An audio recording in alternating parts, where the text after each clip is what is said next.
ก็ដើរតាមគំរូមេគាដ៏ល្អរបស់អ្នកម្ដាយតាំងតែពីអ្នកម្ដាយនុកសេងលោកនៅមានជនដែលមានយុលោកដឹកនាំកូនចៅកន្លះខែមួយខែអីដឹកនាំកូនចៅនិមន្តព្រះសង្ឃមកទទួលផាត់នៃចម្រើនព្រះករិតសម្ដែងអវាទឲ្យកូនចៅស្ដាប់រឿយរាល់ថ្ងៃអ្នកមានសទ្ធាជ្រះថ្លាមុតមមជឿជាក់ក្នុងពុទ្ធសាសនានេះដែលចឹងហើយបានជាអាត្មាចេះតែបញ្ជាក់ថាមលុបអ្វីមិនប្រសើរស្មើនឹងមលុបនៃពធណាក្រអ្វីមិនប្រសើរស្មើនឹងយើងក្រផ្លូវចិត្តមានអ្វីមិនប្រសើរស្មើនឹងយើងមានសទ្ធាត្រជាក់អ្វីមិនប្រសើរស្មើនឹងយើងត្រជាក់ផ្លូវចិត្តនេះណាហើយក្តៅអីក៏មិនប្រសើរស្មើនឹងក្តៅផ្លូវចិត្តនឹងដូចគ្នាបាទ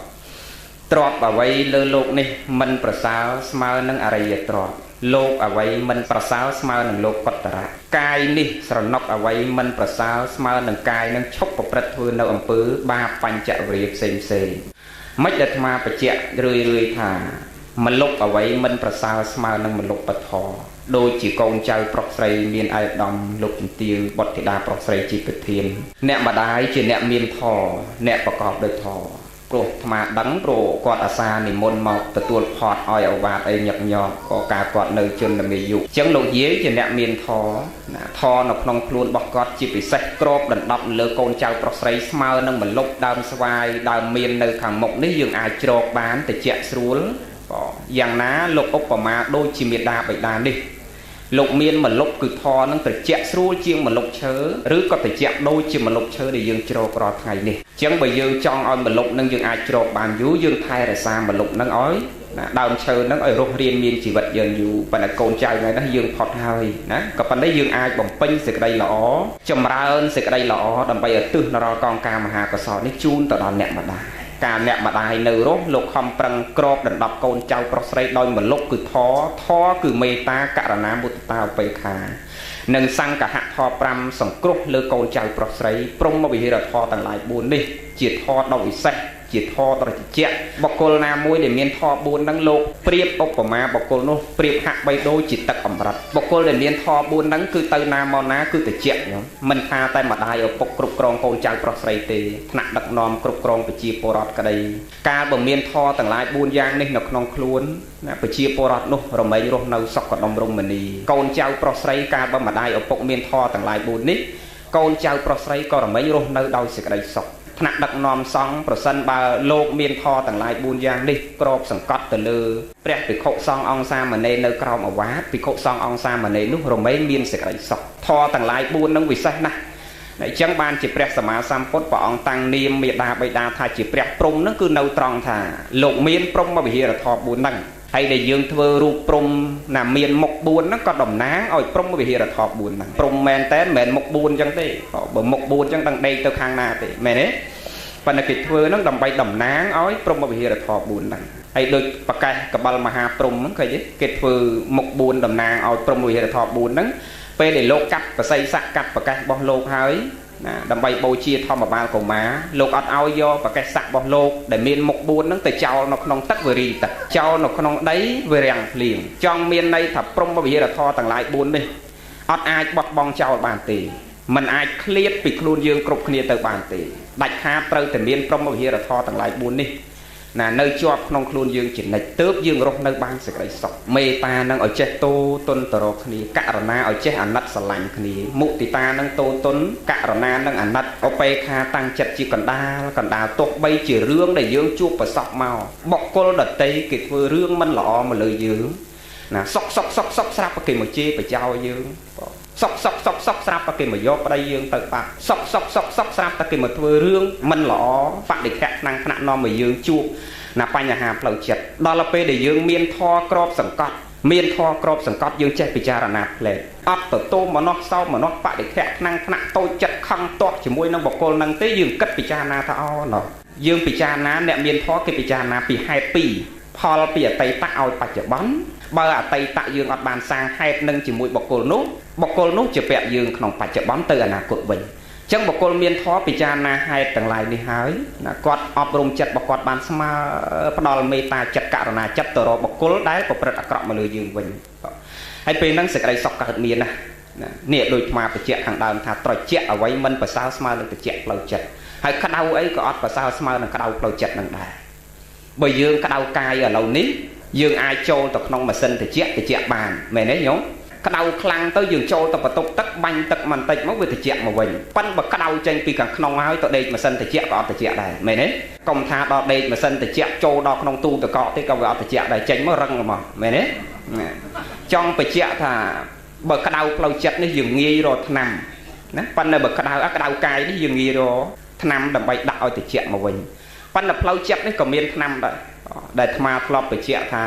យើងគ្រប់គ្នាយើងសត្វតែឈឺជំងឺ3នៅក្នុងខ្លួនរាល់ថ្ងៃហ្នឹងទាំងញោមក្តីទាំងអាត្មាអ្នកនិយាយនេះក្តីក៏មានជំងឺ3ហ្នឹងដែរក៏តិចហើយច្រើនណាញោមអាចារ្យក៏មានអាត្មាក៏មានញោមក៏មានណាហើយដឹងយើងឈឺអីទេរាល់ថ្ងៃដឹងឈឺអីទេញោមទាវយើងរាល់ថ្ងៃមានជំងឺ3នៅក្នុងខ្លួនគ្រប់គ្នាទាំងអស់គ្រាន់តែតិចហើយនឹងច្រើនយើងពិចារណាថាពេលដែលយើងឈឺផ្លូវកាយឧទាហរណ៍ថាយើងឈឺកាពះយើងត្រូវទៅរកដុកទ័រកាពះដើម្បីព្យាបាលថារោគកាពះយើងឲ្យជាយើងឈឺថ្លើមយើងអត់ទៅរកដុកទ័រកាពះទេយើងទៅរកដុកទ័រជំនាញឯកទេសខាងថ្លើមយើងឈឺជំងឺអីផ្សេងយើងទៅរកដុកទ័រផ្សេងពីគ្នាហើយថ្នាំដាក់អត់ដូចគ្នាទេខុសពីគ្នាយ៉ាងណាមិញជំងឺ3ហ្នឹងពេលណាឈឺហើយត្រូវទៅរកថ្នាំហើយថ្នាំដាក់អត់ដូចគ្នាដូចជំងឺផ្លូវកាយដែរមកលើកងាយយកជាទីហោប្រៀបធៀបដើម្បីយើងងាយស្ដាប់ព្រោះញាតិញោមនៅនេះមិនមែនសិតអ្នកអភិធម្មទេសិតអភិផ្សាទាំងអស់ព្រលឹមឡើងទៅផ្សារបាត់អស់មែនទេចឹងបាច់សំដែងធម៌អីជ្រៅទេលើកប្រៀបធៀបក្នុងដំណើរជីវិតរបស់យើងនេះងាយក្នុងការស្ដាប់ពេលណាយើងឈឺផ្លូវកាយយើងដឹងតែយើងឈឺយើងទៅរកពេទ្យដែរហើយរកឲ្យចំដុកទ័រដាក់ថ្នាំឲ្យត្រូវឲ្យចំនឹងជំងឺឥឡូវនេះយើងពងឲ្យឈឺជំងឺ3គ្រប់គ្នារាល់ថ្ងៃយើងឈឺជំងឺ3នឹងគ្រប់គ្នាប៉ុន្តែគ្រាន់យើងអត់ដឹងខ្លួនពេលខ្លះបើជំងឺផ្លូវកាយតែឈឺយើងរកដុកទ័រពិនិត្យលេចកើតយើងដឹងប៉ុន្តែជំងឺ3ហ្នឹងពេលខ្លះនៅតែនឹងមុខយើងប៉ុន្តែយើងអត់ដែលបានពិចារណាហើយជំងឺ3ហ្នឹងមិនធម្មតាទេកាលបើមានហើយនាំឲ្យវិនិច្ឆ័យអន្តរាយខាតខូចប្រយោជន៍ណានាំឲ្យយើងដល់នៅសេចក្តីទុក្ខនាំឲ្យយើងមានពីវេរាទៅអនាគតជំងឺ3ហ្នឹងព្រះលោកសម្ដែងតែទី1ជំងឺទោសៈទី2ជំងឺមោហៈទី3ជំងឺលោភៈជំងឺ3ហ្នឹងមានគ្រប់គ្នាទាំងអស់មែនទេញោមណាគាត់តែលើកប៉ុណ្ណឹងមកដឹងតែយើងធ្លាប់ឈឺហើយគាត់ថាឈឺដោយពេលដោយវេលាមិនមែនឈឺរាល់ថ្ងៃមែនទេណាជំងឺទី1ទោសៈមកជឿថាមានគ្រប់គ្នាទាំងអស់ឈឺគ្រប់គ្នាទាំងអស់ញោមក៏ឈឺអាត្មាអ្នកនិយាយនេះក៏ឈឺញាតិញោមខ្លះអាត្មាថាអញ្ចឹងហីចុះលោកគ្រូឈឺអីដែរបើគ្មានប្រពន្ធគ្មានកូនគ្មានចៅឯណាធ្វើឲ្យទាស់ចិត្តធ្វើឲ្យក្តៅកាហាយគ្មានឯណាគេមកធ្វើឲ្យខឹងគ្មានទ្រព្យគ្មានសម្បត្តិគ្មានខឹងគោខឹងកបីដំរីសេះមន់ទៀបផ្ទះស្រែកការច្បារដំណាំគ្មានញាតិមិត្តឯណាគេមកធ្វើឲ្យខឹងនៅក្នុងកត់សោះចេះខឹងអីចេះឈឺជំងឺនឹងអីពេលខ្លះអត់មានប្រពន្ធកូនញាតិមិត្តឯណាមកធ្វើឲ្យឈឺឲ្យខឹងនៅវត្តមែនប៉ុន្តែជួនកាលខឹងលោកនេននៅក្នុងកត់ហ្នឹងជំងឺកើតឡើងដែរឃើញទេកិច្ចមិនផុតទេញោមណានឹងកិច្ចមិនផុតណាក្រន់តែតិចហើយមិនច្រើនអញ្ចឹងបានអាត្មាតែឈឺគ្រប់គ្នាទាំងអស់អញ្ចឹងជំងឺទោសៈនេះបើយើងដឹងថាឈឺហើយតើយើងត្រូវយកថ្នាំអីទៅដាក់ដូចយើងឈឺកាពះយើងទៅយកថ្នាំកាពះមកដាក់អត់មានយកអូរ៉េអូមកដាក់ទេមែនទេ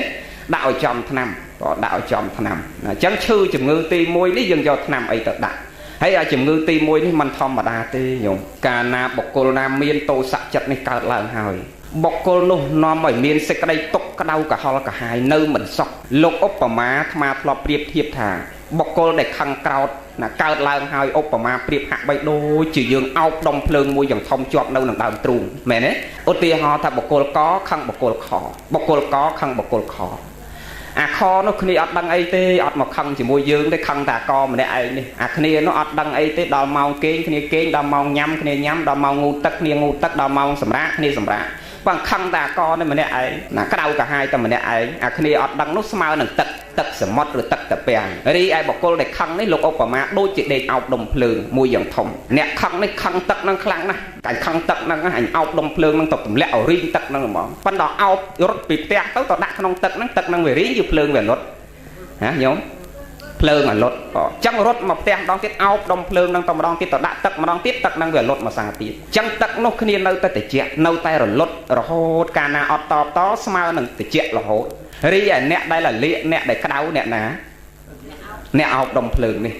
អ្នកមានអតោសៈនេះអញ្ចឹងរឿងអីដែលយើងខំប្រឹងអោបខំប្រឹងកសោបអាគេនោះមិនដឹងអីផងគេស្រួលតែគេយើងក្តៅកាហាយតែយើងអញ្ចឹងយើងគួរលះបង់ចោល mơ ta chật nâng hông ta nâng khăn khăn rương ấy cái đó ôi ta khăn anh cua khăn thế ta anh khăn vừa cái đâu cả hai ta luôn ấy khăn tao vừa bọc chan bọc năng tịch tì bọc trọp khăn tao vừa mình thấm ta kháp phải doi kháp trọp cái đâu cả hai nông sọc thế rụp nâng có vừa ọt xa tiệt mẹ nè ọt xa tăng thì bạch bón là hốt đó là na cốt thì chiết khẳng một bẹt lục sầm đai ta bảo cô để miên tô sạ chật nâng mình xa tèng bạch bón rồi hốt đó là na cốt thì chiết bạch bón nâng nhôm chật năm ta tô sạ cờ lang hơi trong nẹt nâng xa đôi bò cả nhà liệp kem ởประมาณ clong có ọt xa đấy mẹ nè lâu xa đó nhôm xa tôi còn oi lục chơi ta tha liệp ở còn bay clong hay ta khăng nè khăng hơi nó bê mọt liệp cả hòm cả đó trao cu xa lưng cả đó sọ tầm ốt hơi thay cả đó hay ta khăng hơi thốn chặt đâu nhôm phập phớt chỉ mọt chặt đâu tập hít mẹ nè nàng ơi mọt vi phê năng hiệp phê class ấy class mau đầy nho chương nho thùng nho cay nó của nông sọc tích đau tinh cùi tích đầy tích to lệch tích to cao vừa ót sọc chân dừng cua lẹt bằng phượng năng chân từ khòng khluôn hai đầm bay đặt năm rồng ngọt phượng năng tàu ban dừng vào năm ấy tàu đặt năm chừng ngư tì môi này ót miên trao ân tì năm tập pi crop ấy đặt tàu đăng đập mặt chạm vào năm nó nhốn vào năm bị lột vào tàu đặt năm pre lục ao dừng lệ năm nâng bởi chư chừng ngư tì môi nắng tô xạ nắng lục ao vào năm pi crop năm tì môi năm khăn tì tì pi sao rảnh chặt pi crop nâng tì toàn đấy ri ai tắc do mà lệ chỉ môi năm nắng thò mà đá dừng lệ năm men lệ từ năm từ tê đấy và thầu miền tắc ruộng chỉ môi bàn lệ từ cả chẳng mấy năm dừng đăng khăn tì sao rảnh chặt cho đò tắc lệ chỉ môi năm nắng do tắc ấy tắc mê ta cả rồi ná son tàu sạch bay ní chỉ tắc lệ chỉ mùi năm khăn tay sao rảnh chặt toàn đấy khăn tay ọt thôn ta khăn nâng cao là dương miên sẽ tệ rồi lật ple ta anh mình cua tê anh mình cua khăn tê mình cua chê kê tê mình cua to kê tê mình cua bật tu sài kê tê từ miên mê ta chặt khăn ta được đâu cả hai việc tôm mà nó bạn được kẹt được luôn ấy lẹ nó rụng được luôn ấy nè hay nhôm mớ nẹt để cao mau à lâu này rụng sâu xa nè cao mau khoác quanh chỉ riêng bị ca còn ngon đây còn ngon chương mau cả nhé tiệp phải nhanh sọ phải nhanh còn mong hơi sợi nhanh ọt mình nên là cha như nó sắt là nẹt khăn chở nay bị môn toàn đấy nè cao mau rú bạc cọ lâu nó sợi nẹt khăn chở bị môn nè pre lục sầm đầy thật chứ bà mau xa đôi nhôm tiêu ấy mớ pin lẹ cả nạ xa đôi nhôm tiêu nhôm ấy nơi cầm mộc nhiệt nhôm đầu mộc ma đấy xa từng óc kia ấy nè dương sờ miên bón này bàn màu sạch chẳng bữa ọt miên bàn một này còn chào chẳng thế nó dây bàn tá ọt thế ọt bàn một này ấy còn chào chấm mọc còn này ấy chẳng thế bờ màu quạt bón này sẽ chào xỉ này những chỉ liêng cay nhưng tao tia ho tao sầm lăng mà thầm mát và mưa tao để côn thằng trường này hay bà châu hàng cái sầm lăng cả tiếu rồi xí mi cho món ngọt tiền là nó cái cho ngà cọ chứ và pui anh rồi xòm mà chẳng hay mét nhiều mở nẹt khoác bón tốt bay chỉ cao mà lâu năng miên trọp hay không prăng bạc bao à mấy câu ọt xa đôi kia nẹt miên bón này cái máu pin lẹ cả nặng bọc kỳ mà mẹ đấy cái môn để tranh từ si cá nẹt miên bón rúp sầm bát cái máu về xa sáp tia ho tại cái tranh từ bị thi ấy mỗi cái ọt trăm bay và bạ từ ốt sọ bay buôn mau ấy một hạt cái thay mà sau pi bay mau ấy tia rồi đây trăm đo và vẹm của môi mau thế cái cỡ là ngu tắc sạch sọt liệp pét tranh từ bán xa lần mẹ đấy năng nẹt miên bón hay bên nẹt mau về khoa bón dây bị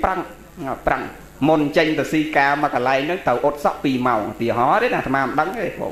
thọp miền một pôn đấy và tì hó cả là ốt sọ pi màu ơi gì ở năng tì cho họ trâu lại nè màu bánh màu ốt sọ bánh ngu tật ọt hiền ngu bạc sọ năng tì lại được khôi màu sọ nè chân ngu tập phẩm luôn trong mà cào mắng hãy tàu cu chờ cái nào cu chờ nó mà mau chiên tiệt cu nó vừa khoa bón cu mà khang pan co đánh khang pan phun trường hoạt màu nè tiệt họ nè tham vậy rương nắng tập tê sna đâu có pong spư mà đó nơi khai có pong spư thì ruộng khai đòn dây thành nẹt khoa bón màu lâu nâng rụp mình xa thay miên lôi hay không cái có cái vừa đôi mình xong mình pin đôi à kê màu xa cái ở mấy cái bộ đồ sâu xa cu chờ tới vừa tôi mà khang không mà khang mốc này phát so lần nó co này màu bọc lẹ máu đòn dây chẳng miên nhô mình nét quạt coi ra và to tê sna nồng mốc nắng xẻ và quạt mà thà chẳng quạt ao mốc cho anh thật miền lục miền thà ná tới thà anh mong anh liếp một anh so scoop và co anh màu bọc lẹ thà tới vừa thấu quạt nó liếp mà mốc xó và co máu đòi chân ngày cõi tụt tê các bạn nó mà xa tiết còn không prăng liệp tầng mốc liệp tầng cò mà đòn nó mau so tầng mốc so tầng cò phân tại tua bay prăng liệp à co ní có cày đầy cày trường nó vừa đâu được mẫu coi nhé là vừa ót pin nhô mà cha ruộng sẽ cái đây một bên trong phải chẹt thà bởi dương khoa bón dương mau ở lâu nâng cư mình lọ tầng rú nè thôn thiên trao pa sầm bát của dương mình sâu sầm bố nhiệt ta sầm bát của dương mình sâu sầm bố bo thì qua sầm bát nhiệt ta sầm bát của mình sâu sầm bố hai bo thì bố đời rốt chẹt sầm bát មានរោគច្រើនទៀតប៉ុន្តែផលដែលយើងសោយហ្នឹងអត់អញ្ចឹងទាំងអស់ទេមានន័យថាអ្នកខ្លះគាត់មកឥឡូវហ្នឹងអត់ទ្រាប់មែនមិនសូវមានញាតមែនប៉ុន្តែគាត់អត់សូវមានជំងឺក្រទ្រាប់ក្រញាតប៉ុន្តែមិនសូវមានជំងឺអ្នកខ្លះមកឥឡូវហ្នឹងមានធនធានទ្រព្យសម្បត្តិមានយសសក្តានៈទួនាទីប៉ុន្តែមានជំងឺច្រើនហ្នឹងហើយអ្នកខ្លះមានទាំងទ្រព្យមានទាំងញាតសบายចិត្តមិនសូវមានជំងឺដោយសារហេតុយើងសន្សំពីមុនមកវាអត់ដូចគ្នាវាខុសពីគ្នាអញ្ចឹងយើងឈឺជំងឺទី1តទៀតមិញយើងឈឺជំងឺទី1យើងដឹងតែយើងយកថ្នាំអីទៅដាក់មិញណាចាំមើលថ្នាំយើងមិញមានប្រមាណគ្រាប់2គ្រាប់ណាខន្តីសោរញ្ញៈណាហើយទឹកលេបជាមួយគឺមេត្តាករុណាសន្តោសៈឲ្យមានសេចក្តីសន្តោសទោទន់ទៅរកគេណាទោះបីគេធ្វើរឿងអីមកដាក់យើងក៏ដោយយើងត្រូវមានមេត្តាចិត្តករុណាចិត្តនិងសេចក្តីសន្តោសនេះជាធំអាត្មាធ្លាប់ទៅបើកវគ្គបង្រៀននៅស្រុកក្រៅណាដូចជាហើយនឹងទៅសិក្សាបដិបត្តិណាសមាធិទុដងនៅថៃអី3ខែអី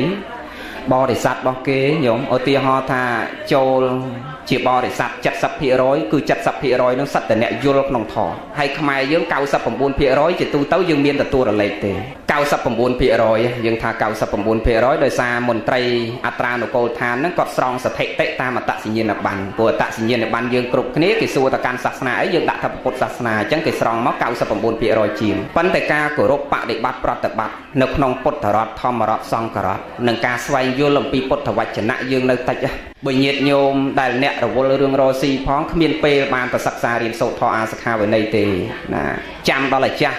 ជាទូទៅមិនតែថាអ្នករស៊ីទេជាទូទៅអ្នកស្រុកស្រែក៏ដោយណាពីក្មេងគាត់អត់ចូលទៅរៀនធម៌ទៅស្វែងយល់អំពីពុទ្ធវចនៈឲ្យចេះដឹងយល់ទេណាគាត់ចាំរហូតដល់ចាស់អាយុ 70 80 បានចូលវត្តដោយសារវ័យគាត់ត្រូវចូលវត្តហើយដល់ចូលទៅចូលតាមគេចូលទៅតាមវ័យខ្លួនឯងវាត្រូវដល់វ័យត្រូវចូលដល់ឲ្យចូលទៅយើងមិនយល់ទៅរៀនធម៌ក៏រៀនលែងចេះអាយុច្រើនណាទៅស្រាប់អីក៏ស្រាប់មិនយល់ណាម្ល៉េះហើយយើងធ្វើបុណ្យមិនសូវចម្រើនបុណ្យកុសលទេព្រោះយើងច្រើនតែដើរខុសឧទាហរណ៍ថាយើងចង់បានបុណ្យបានកុសលដល់មេដាបៃតារបស់យើងនៅយើងអត់ធ្វើបុណ្យដូចញោមទាវអាដាមថ្ងៃនេះទេអ្នកខ្លះមិនយល់ទៅចំណោមគ្នាទិញរបស់របរមកសែនព្រេនបួងសួងសុំឲ្យអ្នកម្ដាយលោកឪពុកមកទទួលផលនឹងទៅវិញឃើញទេណាដោយសារអីដោយសារយើងអត់យល់ប៉ុន្តែដល់ពេលយើងយល់ទៅហើយយើងសិក្សាឲ្យជ្រៅទៅយើងយល់ថាអូការបួងសួងការបន់ស្រន់ការសែនព្រេននេះជាការឥតផលទៅទេព្រះអង្គលោកសម្ដែងអញ្ចឹងមិនបានព្រះលោកសម្ដែងអញ្ចឹងមកលើកជាឧទាហរណ៍ងាយងាយញោមស្រាប់មួយញោមយល់ឧទាហរណ៍ថាកូននៅភ្នំពេញម៉ាក់នៅបាត់ដំបងថ្ងៃហ្នឹងកូនខែមន់សន្តរដូវនឹកម៉ាក់នឹកប៉ានៅបាត់ដំបងអញ្ចឹងទិញចេកមួយស្និតមកដាក់នៅលើហឹងនៅផ្ទះខ្លួនឯងនៅភ្នំពេញនេះហើយដុតធូបប្រាប់ម៉ាក់អើយម៉ាក់ខែមន់សន្តរដូវកូននឹកម៉ាក់កូននឹកប៉ាណាម៉ាក់ណាម៉ាក់អញ្ជើញមកពិសាចេកមកដុតលុធូបនៅលើហឹងនៅផ្ទះនោះហើយម៉ែនៅបាត់ដំបងនោះមើលទៅឆ្អែតទេញោមឆ្អែតអត់ទេហ្នឹងវិធីសាស្ត្រទី1វិធីសាស្ត្រទី2យើងអត់ធ្វើអញ្ចឹងទេយើងទិញចេកមួយស្និតហ្នឹងមកយើងហៅតាក់ស៊ីមកឬម៉ូតូដុបមកប្រាប់តាក់ស៊ីប្រាប់ម៉ូតូដុបទៅណែតាក់ស៊ីឯងយកចេកមួយស្និតហ្នឹងជូនម្ដាយខ្ញុំនៅបាត់ដំបងលេខទូរស័ព្ទរបស់គាត់ប៉ុណ្ណេះផ្ទះរបស់គាត់ប៉ុណ្ណេះគាត់មានឈ្មោះចេះទីហោណាតើវិធីសាស្ត្រទី1ដល់ឬវិធីសាស្ត្រទី2ដល់ទី2យ៉ាងណាមិញអាត្មាលើកជាឧទាហរណ៍នេះឧបមារបៀបដូចញោមធ្វើរាល់ថ្ងៃនេះការបន់ស្រន់ការបួងសួងការសែនព្រេននេះមិនខុសអ្វីពីយើងទិញចេកមួយស្និតដាក់នៅលើហឹងហើយដុតធូបហៅឲ្យគាត់មកហូបទេគាត់អត់ដឹងឮទេតែបើយើងធ្វើបុណ្យផ្ញើជាមួយលោកអ្នកដែលមានសិលមានប្រសង់មានចាស់ព្រឹទ្ធាចារ្យនេះបុណ្យកុសលនឹងស្មើនឹងយើងផ្ញើតាមតាក់ស៊ីឬផ្ញើតាមម៉ូតូដុបអញ្ចឹងកូនចៅប្រុសស្រីសួរទៀតលោកគ្រូមួយផ្ញើទៅអ្នករស់ហើយមួយទៀតផ្ញើអ្នកស្លាប់ផ្ញើអ្នករស់ផ្សេងអ្នកស្លាប់ផ្សេងมันអាចដូចគ្នាទេតាសាធូបវាមិនដូចគ្នាទេផ្ញើមកអាត្មានេះមិនមែនអាត្មាអ្នកនាំទៅទេមិនមែនប្រសងគ្រប់ព្រះអង្គអ្នកនាំទៅទេជូនម្ដាយយើងអ្នកដែលស្លាប់ទៅទេផ្ញើអ្នករស់មនុស្សអ្នករស់ដូចគ្នានាំទៅចង់ដល់ផ្ញើឲ្យអ្នកស្លាប់អ្នកណាអ្នកនាំទៅញោមអាចារ្យអាត្មាថាអត់ទេណាយើងសូត្រធម៌យើងដឹងហើយអ្នកណាអ្នកនាំញោមទេវតាគេអ្នកនាំព្រោះយើងប្រែយ៉ាងកេញយើងដឹងហើយកម្មជាកុសលឯណាដែលជាការឥតសៅមងយើងខ្ញុំបានកសាងតាមផ្លូវកាយវិចារចិត្តកុសលទាំងអស់នោះអាចជួយដោះជួយបង្ខិតនាំសត្វឲ្យជាប់ចិត្តស្ថិតនៅនីឋានឧត្តមសត្វណាមានសញ្ញាមនុស្សទេវតាឬមួយព្រមដែលមានសត្វតូច ធំព្រមទាំងសត្វអត់សញ្ញាសូមបានចំណែកបុណ្យដែលជាគុណល្អថ្លៃថ្លាយើងខ្ញុំបានរចនាចាត់ចែងថាកុសលនោះម្យ៉ាងទៀតសត្វឯណាឆ្ងាយអស់ចាពុំបានដឹងមានន័យតែឆ្ងាយហើយគាត់ស្លាប់ទៅផ្លូវឆ្ងាយបងសត្វណាឆ្ងាយអស់ចាពុំបានដឹងសូមទេវតាទៅប្តឹងនាំដំណឹងយ៉ាងនេះថាឃើញទេគាត់ជាអ្នកនាំបុណ្យកុសលទៅរីញោមប្រគេនមកអាត្មាជាកសិនសាក់សៃរស់អ្នកដឹងឮថាញោមបានធ្វើបុណ្យបំពេញទានថ្ងៃហ្នឹងហើយអញ្ចឹងទេវតាគេអ្នកនាំទៅបើញោមអត់បានធ្វើបុណ្យស្មើនឹងយើងអត់បានទិញចេកហ្នឹងយកមកបានអីផ្ញើគេមែនទេអត់មានអីផ្ញើទៅទេតើយើងទៅទិញចេកនឹងសិនបានអាចផ្ញើតាមតាក់ស៊ីបានយ៉ាងណាតើយើងធ្វើបន់ជាមួយឧត្តមភេទធ្វើបន់ជាមួយអ្នកមានបន់មានកុសលនេះសិនមានសិលមានទាននេះសិនបានយើងអាចផ្ញើបន់កុសលនឹងតាមទេវតាទៅមេដាបៃតារបស់យើងបានអញ្ចឹងណាងាយមិនពិបាកស្ដាប់ទេមករកវិធីសាស្ត្រពយល់ឲ្យញាតិញោមងាយក្នុងការយល់អញ្ចឹងខំប្រឹងចម្រើនសេចក្តីល្អណាហើយបន់កុសលនឹងបានបន់កុសលច្រើនឬមិនបានច្រើនមិនអាស្រ័យលើធនធានទ្រព្យសម្បត្តិដែលយើងលះទៅអស់ច្រើនឬអស់តិចទេបុណ្យកុសលនេះវាសម្រេចនៅក្នុងចិត្តរបស់យើងដូចព្រះក៏យើងអត់ចាំបាច់ជិះយន្តហោះទៅថ្វាយអង្គមព្រះទៅស្វែងរកព្រះដែរគ្រាន់តែយើងភ្ញាក់ពីដំណេកយើងរលឹកពុទ្ធរតធម្មរតសង្ឃរតយើងរៀបចូលនិន្ទ្រាចូលសម្រានទៅវិញគ្រាន់តែចិត្តយើងរលឹកពុទ្ធរតធម្មរតសង្ឃរតមិនចាំបាច់ជិះដើររកព្រះទេព្រះកើតនៅក្នុងចិត្តយើងបុណ្យកុសលក៏អត់ចាំបាច់ជិះឡានដើររកបុណ្យដែរបុណ្យវានៅក្នុងចិត្តយើងនៅក្នុងខ្លួនយើងនេះកាលណាយើងប្រព្រឹត្តល្អដោយកាយវិចារចិត្តពេលនោះហើយបុណ្យកុសលរមែងចម្រើនកាលណាយើងនឹករលឹករកព្រះសម្មាសម្ពុទ្ធពេលណានោះហើយព្រះសម្មាសម្ពុទ្ធនៅនឹងមុខយើងពេលនោះតើណាណាអត់ចាំបាច់ដើរស្វែងរកព្រះអត់ចាំបាច់ដើរស្វែងរកបុណ្យទេហើយបុណ្យក៏អត់ចាំបាច់ណាយើងលះទ្រព្យសម្បត្តិរាប់ម៉ឺនដុល្លារទៅបានបុណ្យដែរសម្បត្តិសួរក្តីណាបុណ្យកុសលញោមមើលព្រះសម្មាសម្ពុទ្ធប្រពអំពីនាងទុរគតទេតាធ្លាប់ស្ដាប់ទេញោមអត់ទេអត់លើកបងនាងទុរគតទេតាកើតនៅក្នុងក្រុងសាវត្ថីដំបូងឡើយនាងមានទ្រព្យច្រើនណាស់បើចាំមើលណាបុណ្យយើងអត់ចាំបាច់លះអីក៏បានទ្រព្យសម្បត្តិមិនចាំបាច់លះទ្រព្យច្រើនទេបុណ្យកុសលវាអាស្រ័យនៅនឹងចិត្តរបស់យើងខាងក្នុងកាលណាយើងចេះគោរពបុណ្យយើងចេះចម្រើនសេចក្តីល្អណាបុណ្យកុសលគឺបានច្រើនមិនអាស្រ័យលើទេយវត្ថុទាំងអស់ទេនាងកើតមកមានទ្រព្យសម្បត្តិច្រើនប៉ុន្តែចៃដន្យក្រុងហ្នឹងកើតអហិវេទរោគនាំឲ្យមានជំងឺឆ្លងគ្នាស្លាប់នាងស្លាប់ទាំងម្ដាយស្លាប់ទាំងឪពុកស្លាប់ទាំងប្តីស្លាប់ទាំងកូនស្លាប់អស់នៅសល់តែម្នាក់ឯងហើយអ្នកផ្សេងទៀតគេចម្លៀសទៅនៅក្រុងផ្សេងអញ្ចឹងណាគេភៀសខ្លួនទៅនៅកន្លែងផ្សេងដល់ឡែកនាងទុរគតទេតាអត់ទៅណាទេប្តីស្លាប់ម្ដាយស្លាប់ឪពុកស្លាប់កូនស្លាប់ចោលទាំងអស់នៅតែម្នាក់ឯងពីដំបូងមានទ្រព្យច្រើនដល់តែស្លាប់អស់ហើយខ្លួនជាស្ត្រីអត់ចេះរកស៊ីអីកាលដែលប្តីនៅរស់ប្តីរកស៊ីអញ្ចឹងដល់តែពេលប្តីស្លាប់ទៅម្ដាយស្លាប់ទៅឪពុកស្លាប់ទៅចេះតែចាយអាទ្រព្យសម្បត្តិដែលមាននឹងអស់រហូតដល់លុកផ្ទះលុកសម្បែងនឹងចាយអស់ទៀតណាដល់ចាយអស់ទៅខ្លួនឯងជាស្រីលុកអស់ហើយវាមិនដឹងបានអីទីពឹងសម្រាប់ចិញ្ចឹមជីវិតដើរកាន់ត្រឡោកសំទានតាមសញ្ញាផ្ទះអ្នកដទៃប៉ុន្តែនាងទៅដល់ទីណាគឺដុំដៃដល់ទីហ្នឹងគេអត់ដាក់ឲ្យទេដោយសារអីដោយសារការដែលនាងមានទ្រព្យនាងស្អប់ធ្វើអ្នកក្រនាងអត់ចូលចិត្តអ្នកក្រឃើញអ្នកសំទាននាងអត់ចូលចិត្តដាក់ឲ្យគេហើយនាងស្រីបន្ទោសឲ្យគេថាឲ្យគេ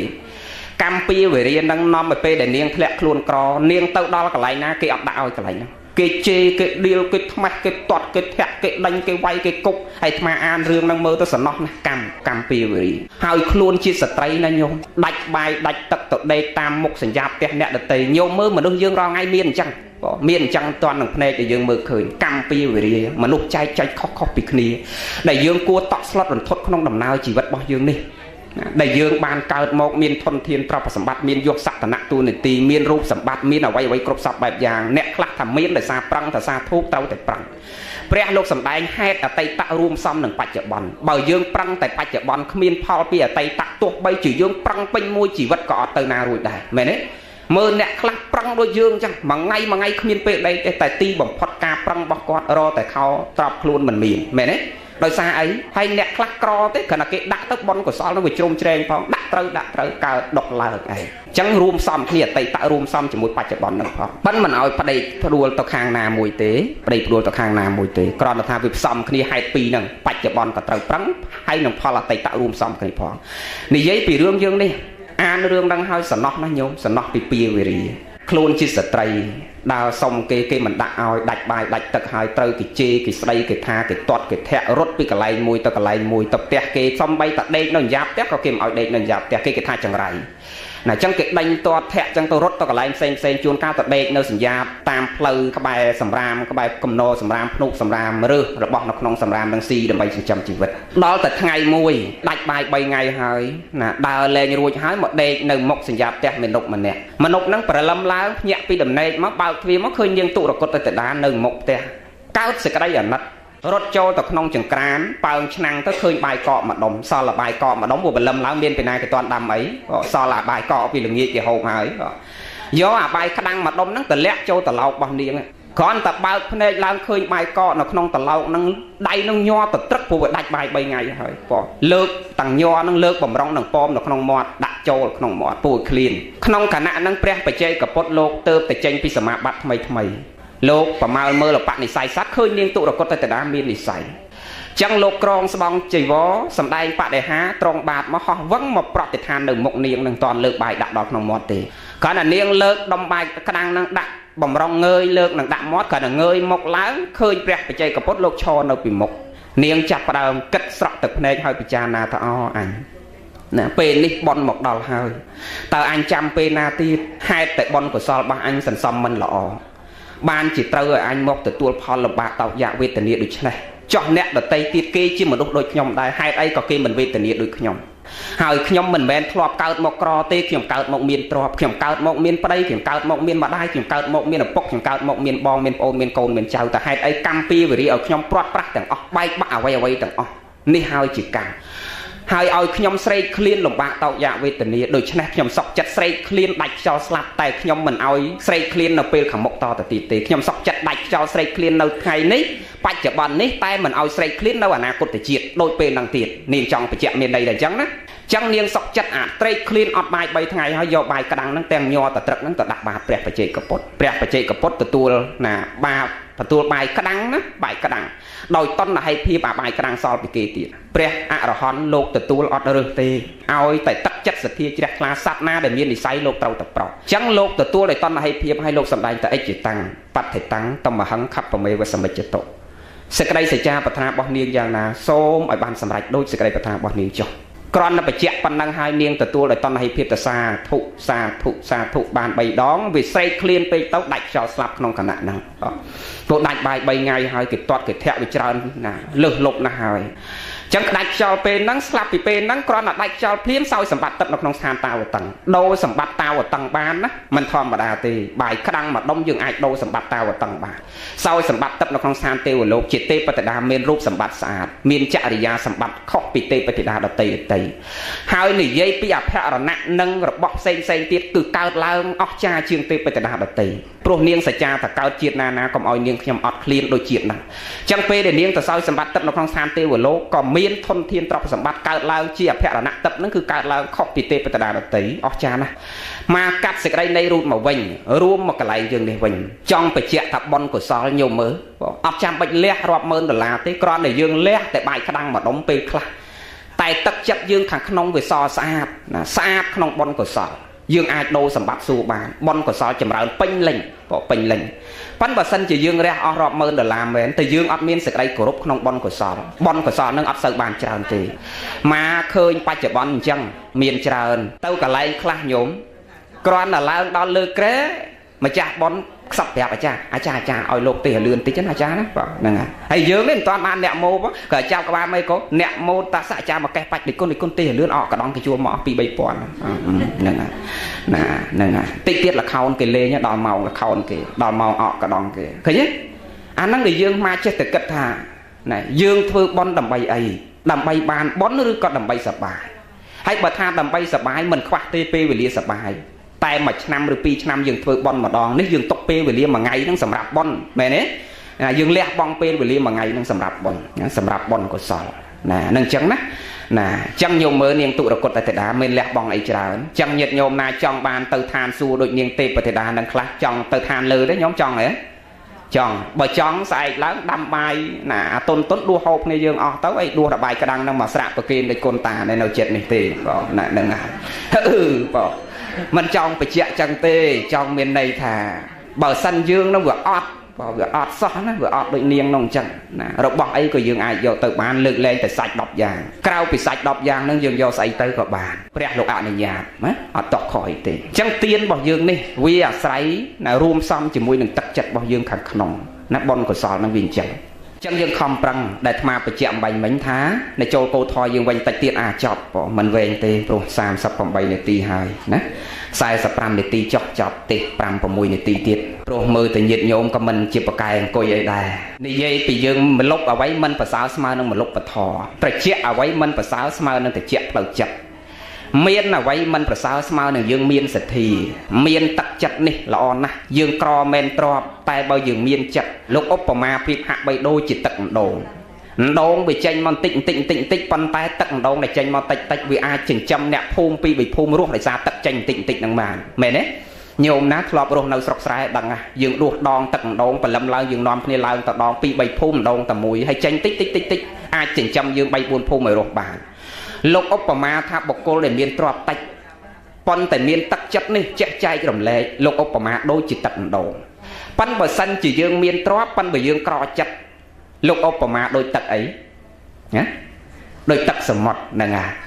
សមុទ្រមានច្រើនណាស់មិនមែនដូចទឹកដងទេគ្មាននរណាអាចទៅវាស់ទំហំជម្រៅនៃទឹកសមុទ្រថាមានប្រមាណលីត្របានច្រើនហួសវិស័យប៉ុន្តែយើងគ្រប់គ្នាណាទោះបីជាមនុស្សនិងសត្វស្រេកឃ្លានលំបាកយ៉ាងណាក៏ដោយគ្មាននរណាទៅក្រេបទឹកនឹងដើម្បីចិញ្ចឹមជីវិតបានទេមែនទេយ៉ាងណាមិញបុគ្គលដែលមានទ្រព្យហើយគ្មានចិត្ត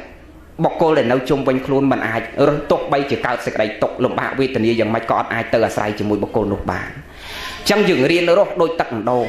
រៀនរស់ធ្វើចិត្តយើងដូចជាទឹកដងក្រអ្វីមិនប្រសើរស្មើនឹងក្រផ្លូវចិត្តអូញោមទាវអាដាមមិនខិនជួយមកដែរបងនៅក្រៅបងណាងួនធួនបងណាហ្នឹងហើយបងនៅស្រាប់ធរយើងទៀតបងហ្នឹងហើយចូលយើងនេះមលុបអ្វីមិនប្រសើរស្មើនឹងមលុបពធមកមានអនុស្សាវរីយ៍ជាមួយញោមប្រុសច្រើនញោមបានជួបគាត់ទៅចេះរំលឹកបន្តិចទៅបងព្រោះការដែលញោមអាដាមគាត់នៅមានអនុស្សាវរីយ៍មួយគាត់ច្រើនណាស់ណាគាត់ធ្លាប់ជួយជ្រោមជ្រែងអាត្មាគ្រប់បែបយ៉ាងណាការគាត់នៅរស់រៀនមានជីវិតណាចូលធ្វើការងារចូលអីគ្រប់សពទាំងអស់ចូលជឿច្រើនគាត់មានឧបការៈច្រើនជាមួយគាត់អនុស្សាវរីយ៍ច្រើនណាយកចូលរឿងយើងនេះអញ្ចឹងក្រអ្វីមិនប្រសើរស្មើនឹងក្រផ្លូវចិត្តហើយអាត្មាបញ្ជាក់ថាមានអ្វីមិនប្រសើរស្មើនឹងមានសទ្ធាទ្រព្យអ្វីមិនប្រសើរស្មើដោយអរិយទ្រព្យណាកាយនេះស្រណុកអ្វីមិនប្រសើរស្មើនឹងកាយនឹងយើងឈប់ធ្វើអំពើអាក្រក់តោះនេះញោមទោះបីជាកាយយើងឥឡូវនេះយើងសម្រាននៅសាឡុងសម្រាននៅលើពូកមានខ្ញុំបំរើគុកដៃគុកជើងកាយនេះលោកមិនឲ្យឈ្មោះថាសណុកទេបើសិនជាកាយយើងដេកលើពូកមែនប៉ុន្តែយើងចេញពីលើពូកទៅណាយើងទៅប្រព្រឹត្តធ្វើនៅអំពើអាក្រក់ឬយើងធ្លាប់ធ្វើនៅអំពើអាក្រក់ពីមុនមកយើងមកដេកលើពូកក៏យើងនៅអត់សុខដែរមែនទេអ្នកដតីមិនដឹងតែខ្លួនយើងដឹងពងអាដេកចាប់ដើមគិតអូអញដឹងថ្ងៃណាគេចាប់អញដាក់គុកដើរខាងក្រៅសោះអ្នកដតីអត់ដឹងគ្រាន់តែកលេចឃើញប៉លិសឃើញអីចាប់ដើមភ័យភ្នែកនៅកញ្ចឹងកអាខ្លួនឯងវាធ្លាប់ធ្វើអំពើអាក្រក់ឃើញទេអញ្ចឹងលោកចង់បញ្ជាក់ថាមានកាយស្រណុកអ្វីមិនប្រសើរស្មើនឹងកាយនឹងយើងឈប់ធ្វើអំពើអាក្រក់បាបបញ្ចវរិយផ្សេងលួចឆក់ប្លន់កັບកេងប្រវាញ់ចំណែនប្រចាំឈ្នាននេះគ្នាណាអញ្ចឹងកាលណាកាយយើងឈប់ធ្វើអំពើអាក្រក់ហើយទោះបីជាយើងដេកនៅលើអានាបក៏យើងមានសេចក្តីសុខដែរដូចជាចាស់នៅតាមស្រុកស្រែញោមមើលជីវភាពរបស់គាត់មិនមានច្រើនទេណាមានទ្រព្យសម្បត្តិតិចតួចណាស់មួយថ្ងៃចូលចង្ច្រើន 2000 លុយខ្មែរប៉ុន្តែមើលទៅរបៀបរស់នៅរបស់គាត់សុខហ្នឹងញោមទោះបីជាគាត់ហូបប្រហុកតែគាត់ហូបដោយមានឲ្យជារសឆ្ងាញ់មានន័យថាគាត់ហូបដោយមិនសៅមងចិត្តដោយអត់មានភ័យព្រួយណាដោយអត់មានសម្ពាធផ្លូវចិត្តប៉ុន្តែបើយើងធ្លាប់ធ្វើអាក្រក់មកហូបឆ្ងាញ់ដែលបានមកដោយសារធ្វើអាក្រក់ទោះបីជាយើងហូបឆ្ងាញ់ក៏យើងមានសម្ពាធណាមិនមានឲ្យជារសហើយអ្នកស្រែសុកមែនញោមនិយាយពីមើលទៅសេចក្តីសុខរបស់គាត់សុខមែនអត់សូវមានទេទ្រព្យប៉ុន្តែមានអីច្រើនទ្រព្យមិនសូវមានទេប៉ុន្តែមានតែកូនហ្នឹងហើយមានតែកូនហើយអត់សូវរវល់អីទេមើលអ្នកស្រែគាត់ធ្វើតែស្រែហើយគឺចប់ណាប្តីទៅដល់ប្តីប្រពន្ធទៅគាត់ទៅប្រពន្ធគាត់រវល់មែន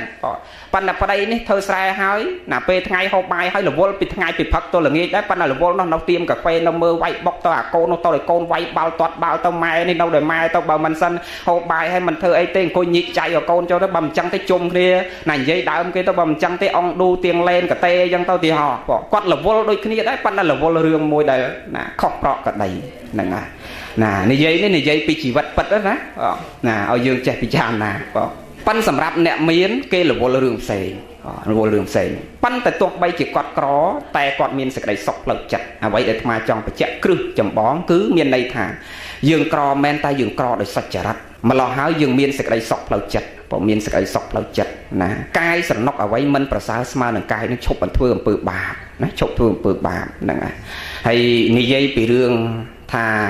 សម្រានពូកសម្រានអីចឹងមានអ្នកនៅព្រៃវែងគាត់សុំសិល8ថ្ងៃហ្នឹងហើយគាត់ទឹមទៅសុំថ្ងៃលើកដំបូងគាត់សួរទេមកសួរណាអាចារ្យគេថាសុំសិល8អត់ឲ្យដេកពូកទេឲ្យដេកអានៀបថ្ងៃសិលព្រោះវាមានសិក្ខាបទមួយសិក្ខាបទត្រង់ណាណាឧច្ចាសយនមហាមែនទេសយនាព្រះលោកសម្ដែងទីសេនាសនៈពោះប្រមាណចឹងមានន័យថាគាត់អត់យល់ដែរគាត់បញ្ជាក់ប្រាប់គេប្រាប់អាគ្នាអ្នកមិនដែលសុំសិលអីតែសុំសិលថ្ងៃទី1ដល់គេប្រាប់មិនធ្វើតាមគេប៉ិនមុននឹងធ្វើគាត់ទេមកសួរអាត្មាលោកគ្រូកណាទៅវត្តសុំសិល8ថ្ងៃដំបូងហើយអាចារ្យថាសុំសិល8បាយល្ងាចក៏អត់ណាបាយល្ងាចវាអត់មែនហើយប៉ុន្តែអត់ឲ្យដេកពូកនេះទោះអីព្រះលោកថាមកឲ្យដេកពូកមែនអីណាទីសេនាសនៈពោះប្រមាណគាត់ថាអញ្ចឹងបាទអាត្មាថាញោមអាយុប្រមាណថា79ហើយចុះយាយអាយុប្រមាណ82អញ្ចឹងបើមានកម្លាំងលើករាល់ថ្ងៃទៅញោមលើកដាក់រាល់ថ្ងៃហ្នឹងទៅព្រោះ72 79 82ទៅហើយណាมันសំខាន់លើយើងសម្រានពូកឬមិនសម្រានពូកទេសិក្ខាបទហ្នឹងវាអត់មានសៅម៉ងត្រង់យើងសម្រានពូកទេតោះនេះតិចទៅសុំសិល8ណាអត់ហ៊ានសម្រានពូកអត់តោះទេញោមបងព្រះសម្មាសម្ពុទ្ធព្រះអង្គសម្ដៅទីសេនាសនៈខ្ពស់ហួសប្រមាណនេះចង់បញ្ជាក់ថាចិត្តយើងនេះសម្រាននៅលើក្រែក៏ដោយតែបើចិត្តយើងនេះជាប់ជំពាក់នៅក្នុងលោកធម៌ជ្រើបជ្រួលកន្លែងយើងសម្រានបិទរូបណាមិនល្អនាំឲ្យប៉ះពាល់ដល់ផ្លូវអារម្មណ៍យើងមិនបានអប់រំចិត្តបានល្អអញ្ចឹងមានន័យថាយើងចង់យើងសម្រានកន្លែងណាក៏ដោយសំខាន់ផ្លូវចិត្តយើងអប់រំបានល្អណានឹងអញ្ចឹងណាអត់តក់ខុសអីទេអត់តក់ខុសអីទេហើយអាត្មាចង់តែឆ្លើយសំណួរទេព្រោះញាតិញោមមានសំណួរអាចដកស្រាយសំណួរទៅចំទឹកចិត្តញាតិញោមបើមានសំណួរសួរបានសួរឆ្លើយមកសំណួរពីសំណួរចាប់ធរតែម្ដងមានសំណួរអីទេហ៎ញោមចង់សួរអីអាចសួរបានបើកឱកាសឲ្យសួរណាមុនចាប់ធរឲ្យបើអត់សួរទេអេវ៉ាំងហើយមានន័យតែចេះអស់ហើយអញ្ចឹងបាច់ទេទៀតទេអត់មានអ្នកឆ្ងល់អីទេចាប់ធរប៉ុណ្ណឹងចាំជួបគ្នាថ្ងៃក្រោយទៀតណាខំប្រឹងសន្សំបុណ្យកុសលស្ដាយដំណើរជីវិតរបស់យើងនេះញោមត្រូវពិចារណាថាមួយម៉ាត់ទៀតចុះឥឡូវនេះយើងប្រៀបឧបមាប្រៀបហាក់បីដូចជាថ្ងៃដែលរះមកហើយរៀបតែនឹងលិចទៅវិញហើយវ័យប្រហែលយើងគ្រប់គ្នាប្រហែលញាតិញោមគ្រប់គ្នាណាចាប់ពីអាយុ60ឡើង70ឡើងលោកឧបមាថាថ្ងៃហ្នឹងវារះមកហើយរៀបតែនឹងលិចទៅវិញស្មើនឹងម៉ោង5ម៉ោង6រៀបតែនឹងលិចទៅវិញហើយប៉ុន្តែធ្វើម៉េចកុំឲ្យវាលិចហើយអត់បានរះមកម្ដងទៀតថ្ងៃវាលិចទៅហើយវារះមកម្ដងទៀតលិចហើយរះទៀតព្រះលោកសម្ដែងតែស្លាប់កើតប៉ុន្តែធ្វើម៉េចកុំឲ្យកើតអត់បានមកជាមនុស្សម្ដងទៀតតើណាកុំឲ្យរះម្ដងហ្នឹងជាព្រះអាទិត្យប៉ុន្តែរះមកម្ដងទៀតដូចជាប្រចាំណាចង់មានន័យថាបើរះមកជាព្រះអាទិត្យថែរក្សាខ្លួនឯងនៅជាព្រះអាទិត្យមានន័យថាយើងបានកំណើតជាមនុស្សថែរក្សាពូជមនុស្សខ្លួនឯងឲ្យបានកើតមកម្ដងជាតិជាមនុស្សកុំឲ្យមកម្ដងទៀតមិនមែនជាមនុស្សទៅអីផ្សេងក្រៅពីមនុស្សយើងឃើញរាល់ថ្ងៃហើយបើកើតជាមនុស្សក៏មិនពេញលក្ខណៈដោយសារខ្វះបុណ្យកុសលចឹងយើងខំប្រឹងវិច្ចខំប្រឹងស្ពាយដូចយើងខំប្រឹងវិច្ចលុយកាក់ប្រាក់កាសនឹងយើងខំណាស់មកមើលទៅយើងរាល់ថ្ងៃយើងខំគ្រប់គ្នាវិច្ចប៉ុន្តែយើងអត់ដែលបានពិចារណាថាទោះបីជាយើងសន្សំនឹងវិច្ចបានច្រើនប៉ុណ្ណាក៏ដោយលុយ22លានដុល្លារនៅក្នុងកង់ពេលដែលយើងទៅ2លានវានៅតែ2លានវេលាយើង10កន្លែងវានៅតែ10កន្លែងហ្នឹងកវលយើងនៅនឹងតិចមកតឡឹងហ្នឹងវានៅតែមកតឡឹងហ្នឹងណាអ្នកដែលទៅគឺយើងណាបើយើងទៅមុនប្តីនៅតែប្តីបើប្តីទៅមុនប្រពន្ធនៅតែប្រពន្ធកូននៅតែកូនឃើញទេយើងទៅតែខ្លួនយើងម្នាក់គត់ហើយទៅខ្លួនទៅទេចេះ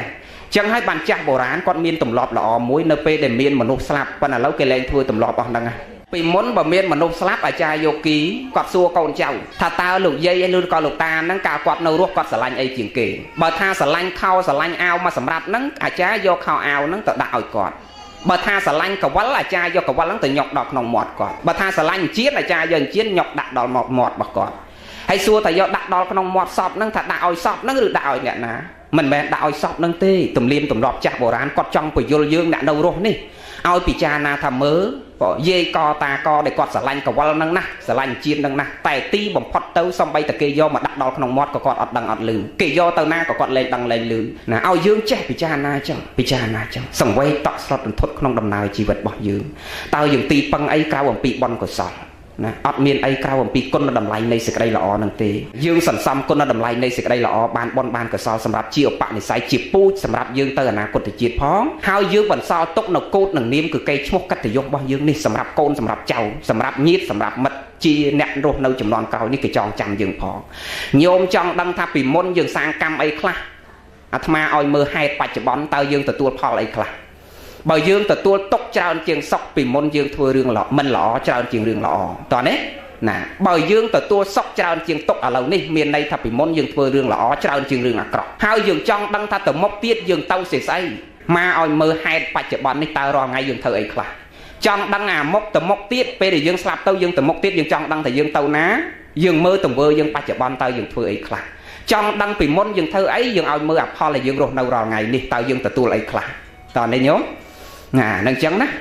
ណាចឹងយើងរៀនភ្ញាក់រលឹកមានសតិសម្បជញ្ញៈហិរិអតបៈនឹងចងខ្លួនយើងកុំឲ្យបាបអកុសលនឹងវាចូលឧបមាដូចញោមចាក់សោផ្ទះចាក់សោផ្ទះដើម្បីអីដើម្បីការពារកុំឲ្យចោលនឹងវាចូលក្នុងផ្ទះយើងលួចឆក់ប្លន់ទ្រព្យសម្បត្តិរបស់យើងបំផ្លាញអ្វីដែលយើងមាន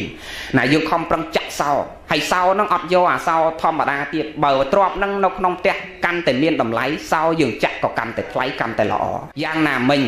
ខ្លួនយើងក៏យើងត្រូវចាក់សោកុំឲ្យបាបវាចូលដូចគ្នាសោដែលចាក់ហ្នឹងគឺសតិសម្បជញ្ញៈហិរិអតបៈហ្នឹងយើងចងខ្លួនយើងដូចអាបច្ចៈមិញចឹងចាក់ចងខ្លួនយើងកុំឲ្យបាបហ្នឹងវាចូលកុំឲ្យបាបហ្នឹងវាចូលឲ្យបុណ្យកុសលហ្នឹងវាចម្រើនគ្រប់ខណៈចិត្តណាចម្រើនបុណ្យកុសលគ្រប់គ្នាមកសង្ឃឹមនឹងជឿជាក់ថាញាតិញោមពុទ្ធបរិស័ទទៅអនាគតជាតិនឹងប្រសើរខ្ពង់ខ្ពស់ឧត្តមឧត្តមប្រសើរជាងបច្ចុប្បន្ននេះគ្រប់គ្នាណាញាតិញោមសូមអនុមោទនា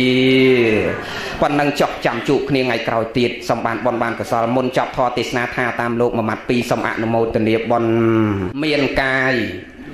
ថាលើមានកាយទុកធ្វើតែរឿងល្អមានវជ័យទុកពោលតែពាក្យសមានត្រចៀកល្អទុកស្ដាប់តែធម៌របស់លោកអ្នកប្រាជ្ញកុំស្រវឹងនឹងជីវិតផ្លេចស្លាប់កុំស្រវឹងនឹងទ្រព្យសម្បត្តិផ្លេចសិលផ្លេចទានកុំស្រវឹងនឹងមានផ្លេចក្រកុំស្រវឹងនឹងការត្រាច់ចរផ្លេចផ្ទះផ្លេចសម្បែងកុំស្រវឹងនឹងក្មេងផ្លេចចាស់កុំស្រវឹងណាស្អីផ្សេងទៀតច្រើនណាស់ផ្លេចកោតផ្លេចក្រែងកុំស្រវឹងនឹងប្តីប្រពន្ធគ្នាឯងផ្លេចម៉ែផ្លេចឪកុំស្រវឹងនឹងប្តីប្រពន្ធគ្នាឯងផ្លេចសិលផ្លេចទានសូមអនុមោទនាប៉ុណ្ណឹងចុះបងមកក៏មានតរៈដែរ1ម៉ោងហើយមិនខ្លីពេកទេញោមមិនខ្លីទេប៉ុណ្ណឹងសមរម្យបងណាបងនៅជាប់កម្មវិធីផ្ទះអាដាមយឿនសុផលនោះគាត់ទេសម៉ោង4ម៉ោង5ហ្នឹងដែរអញ្ចឹងប៉ុណ្ណឹងចុះសូមបានបនបានសល់តាមបញ្ញាជ្រះថ្លារៀងខ្លួនសូមអនុមោទនាបានធៀបត្រៃលោកនឹងត្រៃលក្ខ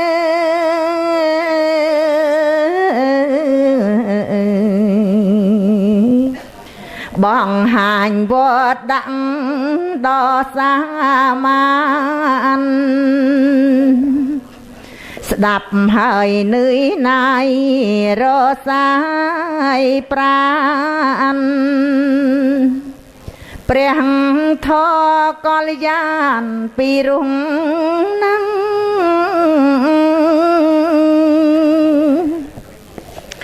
ấy lời chóp hai mình chẳng liệt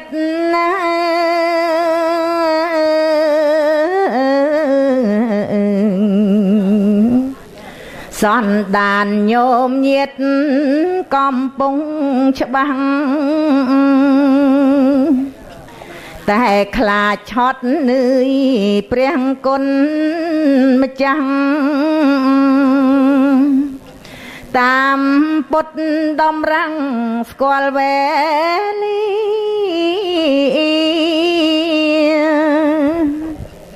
สมสาทุ่งจน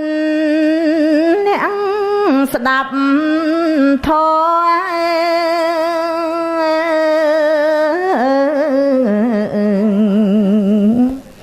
บ้านศกบ่บ่รุ่งรุ่งมณี បានទៅនឹកពៀនគ្រប់គ្នាតាមចិត្តសទ្ធារឿងខ្លួនសូមអនុមោទនាអ្នកដែលរកបាយហូបមិនបាននេះទើបយើងយល់អំពីតម្លៃរបស់បាយភាពលំបាកទើបធ្វើឲ្យយើងយល់អំពីតម្លៃនៃភាពលំបាកភាពក្រខ្សត់ភាពអត់ឃ្លានទើបធ្វើឲ្យយើងយល់តម្លៃនៃភាពក្រខ្សត់និងអត់ឃ្លានកូនត្រូវចាំចឹងវាធ្វើឲ្យយើងចងចាំក្នុងជីវិតរបស់យើងថាទៅថ្ងៃមុខនៅពេលដែលយើងធំឡើងយើងអត់ចង់ឃើញអារូបភាពព្រាត់ប្រាសអត់ចង់ឃើញអារូបភាពក្រលំបាកនឹងទៀតទេចឹងយើងមានប្តីមានប្រពន្ធយើងមានអាការចងចាំមួយគឺយើងអត់ចង់លែងប្តីប្រពន្ធយើងឲ្យពិបាកដល់កូនហ្នឹងកូនថ្ងៃក្រោយចងចាំខ្លួនយើងចឹងថាអញពេលមានប្តីមានប្រពន្ធអញអត់លែងគ្នាទេអញអត់ឆ្លោះគ្នាទេអញអត់វាយគ្នាទេដើម្បីកុំឲ្យពិបាកដល់រូបភាពនៃកូនយើងដូចជំនាន់យើងស្ដាប់គ្រូបានទេកូនពេលយើងមានប្តីមានប្រពន្ធយើងអត់ធ្វើបាបណាលែងលះបំបបបងកូនចោលដូចជំនាន់យើងនេះទេកុំឲ្យពិបាកដូចជំនាន់យើងហើយក៏មិនឲ្យអត់ឃ្លានពិបាកដូចជំនាន់យើងដែរត្រូវតែប្រឹងអីកូនប្រឹងអីដើម្បីកុំឲ្យអត់ឃ្លានត្រូវប្រឹងធ្វើអីកូនប្រឹងរៀនសាធុហ្នឹងប្រឹងរៀនណាប្រឹងក្រេបចំណេះកូនត្រូវតែប្រឹងរៀនប្រឹងក្រេបចំណេះឲ្យបានខំប្រឹងហើយកុំតូចចិត្តហ្នឹងយើងកើតមកក្រជាសំណាងដែលយើងបានកើតមកក្រដែលធ្វើឲ្យយើងស្គាល់ពីភាពលំបាកគ្រប់យ៉ាងនៅពេលដែលយើងធំឡើងអាភាពលំបាកនឹងហើយជាចលករជំរុញទឹកចិត្តយើងឲ្យយើងប្រឹងដោយលោកគ្រូអញ្ចឹងណាកូនកើតមករកតែបាយហូបមិនបានទេមិនគ្រប់ទេម្ដាយឪពុកត្រូវឡើងភ្នំកាប់តាពាំងដូងអង្គគេទុកយើងចោលជាមួយក្មេងដតីផ្ញើគេអាហ្នឹងហើយដែលធ្វើឲ្យយើងយកអាហ្នឹងយកមកទុកក្នុងការចងចាំរបស់យើងហើយជំរុញទឹកចិត្តយើងឲ្យយើងខំប្រឹងធ្វើគ្រប់បែបយ៉ាងឲ្យតែការងារណាសុចរិតត្រឹមត្រូវមិនប៉ះពាល់ដល់អ្នកដតីដែលយើងអាចញ៉ាំងប្រយោជន៍បានហើយអ្នកដតីមិនឈឺចាប់យើងប្រឹងយើងត្រូវតែប្រឹងយ៉ាងម៉េចក៏ដោយរើខ្លួនយើងកុំឲ្យអ្នកសេកឃ្លានកុំឲ្យអត់កុំឲ្យលំបាកកុំឲ្យវេទនាដូចអ្វីដែលយើងធ្លាប់កើតមកជួបប្រទះនេះអាហ្នឹងឯងលោកគ្រូថាសំណាងយើងកើតមកក្រគេមិនបន្ទោសយើងទេកូនតែបើយើងកើតមកជីវិតអាយុតាំងពីក្មេងរហូត70 80ឆ្នាំដាច់ខ្យល់ទៅវិញជាមួយអាភាពក្រអាហ្នឹងបានគេមើលងាយយើងកូនចាំពាក្យលោកគ្រូយើងកើតមកក្រគេអត់មើលងាយយើងទេតែបើយើងរស់70 80ឆ្នាំហើយដាច់ខ្យល់ទៅវិញរហូតតែប្រឈូសមួយដាក់ខ្លួនយើងអត់បានអាហ្នឹងបានគេមើលងាយយើងស្រាប់តអនគ្រូនិយាយហ្នឹងកូនហើយយើងកើតមកគ្មានបងប្អូនគ្មានម្ដាយឪពុកក៏គេអត់មើលងាយយើងដែរតែក្រោយដែលពេលយើងកើតហើយយើងធ្វើខ្លួនយើងឲ្យមនុស្សជុំវិញខ្លួនយើងគេស្អប់យើងគេអត់ចូលចិត្តយើងគេមិនចង់ក្បែរយើងអត់ញៀបព្រោះយើងធ្វើខ្លួនយើងឲ្យគេស្អប់អាហ្នឹងបានគេមើលងាយយើងកើតមកក្រគេអត់មើលងាយទេកុំតែដាច់ខ្យល់ទៅវិញជាមួយភាពក្រយើងកើតមកអត់ម្ដាយឪពុកអត់ញាតិបងប្អូននៅថែរក្សាស្រឡាញ់ក៏គេអត់មើលងាយយើងដែរតែបើយើងកើតមកហើយយើងធ្វើខ្លួនយើងឲ្យគេស្អប់ឲ្យគេមិនចូលចិត្តឲ្យអ្នកដតីគេមិនចង់ក្បែរតាំងពីក្មេងរហូតដល់ដាច់ខ្យល់ទៅវិញអាហ្នឹងបានគេមើលងាយយើងកូនត្រូវចាំពាក្យលោកគ្រូហ្នឹងត្រូវប្រឹងទាំងអស់គ្នាយកចិត្តទុកដាក់ណាខំប្រឹងរៀនស្ដាប់ប្រធានមណ្ឌលពូមីងលោកគ្រូអ្នកគ្រូដែលគាត់បង្រៀនបង្ហាត់យើងត្រូវប្រឹងក្រេបជញ្ជក់កុំឲ្យយើងកើតមកក្រលំបាកហើយយើងខ្វះគំនិតហើយបើខ្វះគំនិតហើយកុំឲ្យខ្វះសេចក្តីព្យាយាមហើយបើខ្វះទាំងគំនិតខ្វះទាំងសេចក្តីព្យាយាមសូមកុំឲ្យរស់នៅជាមួយភាពថោកទាបថោកទាំងកាយថោកទាំងវាចាថោកទាំងចិត្តទៅប្រព្រឹត្តអបាយមុខស្រីស្រាបៀបនដូរតន្ត្រីផឹកស៊ីនឹងធ្វើខ្លួនយើងដែលកំពុងតែក្រកំពុងតែល្ងងហើយធ្វើខ្លួនយើងឲ្យថោកទៀតកុំអញ្ចឹងយើងរស់នៅទោះបីយើងក្រក៏ដោយយើងខ្វះគំនិតខ្វះសេចក្តីព្យាយាមតែសូមឲ្យរស់ជាមួយនឹងគុណធម៌និងភាពថ្លៃថ្នូរនៅក្នុងខ្លួនយើងឲ្យសមជាមនុស្សរក្សាភាពថ្លៃថ្នូរឲ្យខ្លួនយើងជានិច្ចកូនគ្មានអ្នកណាមកផ្ដល់កិត្តិយសឲ្យយើងហើយគ្មានអ្នកណាមកផ្ដល់សេចក្តីសុខឲ្យយើងក្រៅអំពីខ្លួនយើងទេយើងត្រូវប្រឹងទាំងអស់គ្នាប្រឹងឡើងខំប្រឹងរៀនក្រេបជញ្ជក់យកចំណេះមានតែខ្លួនយើងទេដែលជួយខ្លួនយើងគ្មានអ្នកណាមកជួយយើងបានទេនឹងដោយលោកគ្រូនិយាយមិញថាការកើតមកក្រនឹងហើយជាហេតុធ្វើឲ្យយើងរឹងមាំដោយលោកគ្រូជាឧទាហរណ៍ធ្វើឲ្យយើងប្រឹងណាកូនឲ្យយើងចងចាំក្នុងខួរក្បាលយើងជានិច្ចមុននឹងយើងចាយលុយយើងគិតដល់អាប្រភពដើមរបស់យើងណាមុននឹងចាយលុយទៅពេះទៅទិញទូរស័ព្ទទៅទិញខោអាវល្អទៅទិញស្បែកជើងល្អទៅទិញកាបូបល្អឬប្រើប្រាស់ទៅលើផ្លូវមួយដែលមិនគប្បីនឹងយើងនឹកឃើញប្រភពរបស់យើងកាលពីមុនធ្វើឲ្យយើងចាយលុយយើងចេះគិត យើងចេះប្រើប្រាស់លុយឲ្យវាមានប្រយោជន៍យើងចេះប្រើប្រាស់ពេលវេលាមានប្រយោជន៍នឹងយើងដើរទៅណាក៏យើងគិតមួយចំហៀនក៏យើងគិតគ្រប់ពេលវេលាយើងគិតគ្រប់ពេលដែលធ្វើឲ្យយើងចងចាំឲ្យរឿងរឹងមាំពេលដែលយើងមានទៅយើងលែងក្រអ្នកក្រដែលកើតចេញពីការតស៊ូពេលដែលមានទៅអត់ក្រមកវិញទេបងប្អូនតែបើអ្នកក្រដោយសុកលុកដីបានហើយមានមួយផ្លែតហ្នឹងគឺងាយក្រទៅវិញតែបើក្រកើតចេញពីសក្តិជាយាមសន្សំនឹងធ្វើការរកស៊ីចិញ្ចឹមខ្លួនពីបន្តិចទៅច្រើនពេលដែលមានទៅអត់ធ្លាក់ខ្លួនមកក្រវិញដោយសារអីដោយសារគេយកអាភាពក្រលំបាកហ្នឹងមកដាក់ក្នុងខ្លួនគេជានិច្ចហើយជាកម្លាំងជំរុញខ្លួនគេឲ្យកាន់តែប្រឹងបន្តទៅទៀតអញ្ចឹងសរុបមកកូនដូចគ្នាយើងកុំបន្ទោសខ្លួនយើងថាអត់សំណាងកូនខ្លះអង្គការខ្លះមកថ្វាយគុំលោកគ្រូយំថាកណាកើតមកគ្មានវាសនាល្អដោយកូនគេអ្នកមានកុំប្រៀបបដូចកូនគេអ្នកមានគេជិះឡានល្អគេមានប៉ាម៉ាក់គេដប់ម៉ូតូទៅរៀនកូនគេឈើប៉ាម៉ាក់គេជូនយកទៅពេទ្យគេថ្នមគេបញ្ចុកបាយទឹកនំចំណីចោះហេតុអីតែជីវិតខ្ញុំបកណាលោកគ្រូហើយកើតមកមិនដឹងម្ដាយនៅឯណាឪពុកនៅឯណាឈឺជាក៏មិនដឹងអ្នកណានៅឯណាបងប្អូនញាតិក៏មិនដឹងនៅឯណានឹងតែខ្លួនមួយកុំតូចចិត្តកូនហើយកុំប្រៀបធៀបខ្លួនយើងជាមួយអ្នកដទៃមនុស្សយើងកាលណាយកជីវិតខ្លួនឯងទៅប្រៀបបដូចនឹងអ្នកដទៃគឺអត់សុខទេទោះបីមានទ្រព្យក៏អត់សុខដែរកាលណាយកជីវិតខ្លួនឯងទៅដាក់ជាមួយនឹងអ្នកដទៃឃើញគេល្អទៅចាំមិនអញវាមិនល្អដូចគេហេតុអីក៏ប្តីអញមិនចេះស្រឡាញ់ដូចគេហេតុអីក៏ម៉ែខ្ញុំមិនស្រឡាញ់ខ្ញុំដូចម៉ែគេហេតុអីក៏ឪពុកខ្ញុំមិនស្រឡាញ់ខ្ញុំដូចឪពុកគេកុំបដូចអញ្ចឹងបើទោះជាឪពុកយើងបង្កើតយើងមកបោះបង់យើងចោលម្ដាយយើងបង្កើតមកបោះបង់យើងចោលក៏នៅតែគាត់មានគុណដែរកូនណាធំឡើងកុំធ្វើសត្រូវជាមួយម្ដាយឪពុកលោកគ្រូផ្ដាំត្រង់នឹងមួយទៀតក្មេងនៅអង្គការខ្លះវាគុំឪគុំម៉ែវារងៃក្រោយចាំមើលខ្ញុំមានលទ្ធភាពបើខ្ញុំធ្វើប៉ូលីសចាប់ឪឯងដាក់គុកឲ្យតលបានមកពីឪឯងហើយបានខ្ញុំកព្រាឪឯងវាយម៉ែដល់តែស្លាប់ឪឯងយកស្រីទៀតនឹងមិនថែរក្សាកូនបោះបង់កូនចោលណាកូនខ្លះនិយាយតល់មាត់ចឹងមកបើខ្ញុំកណារៀនសូត្រចេះដឹងបានធ្វើប៉ូលីសធ្វើទាហានខ្ញុំចាប់ឪខ្ញុំដាក់គុកមុនគេកុំអញ្ចឹងកូនណាលោកគ្រូសុំពន្យល់បងអូនត្រង់នឹងថាបើទោះជាឲ្យយើងឈួតដើរស្រាតម៉ែយើងឈួតដើរស្រាតក៏នៅតែម៉ែមានគុណឪមានគុណហើយកូនសួរតែចុះគុណត្រង់ណាបើឪរបៀបហ្នឹងគុណត្រង់ណា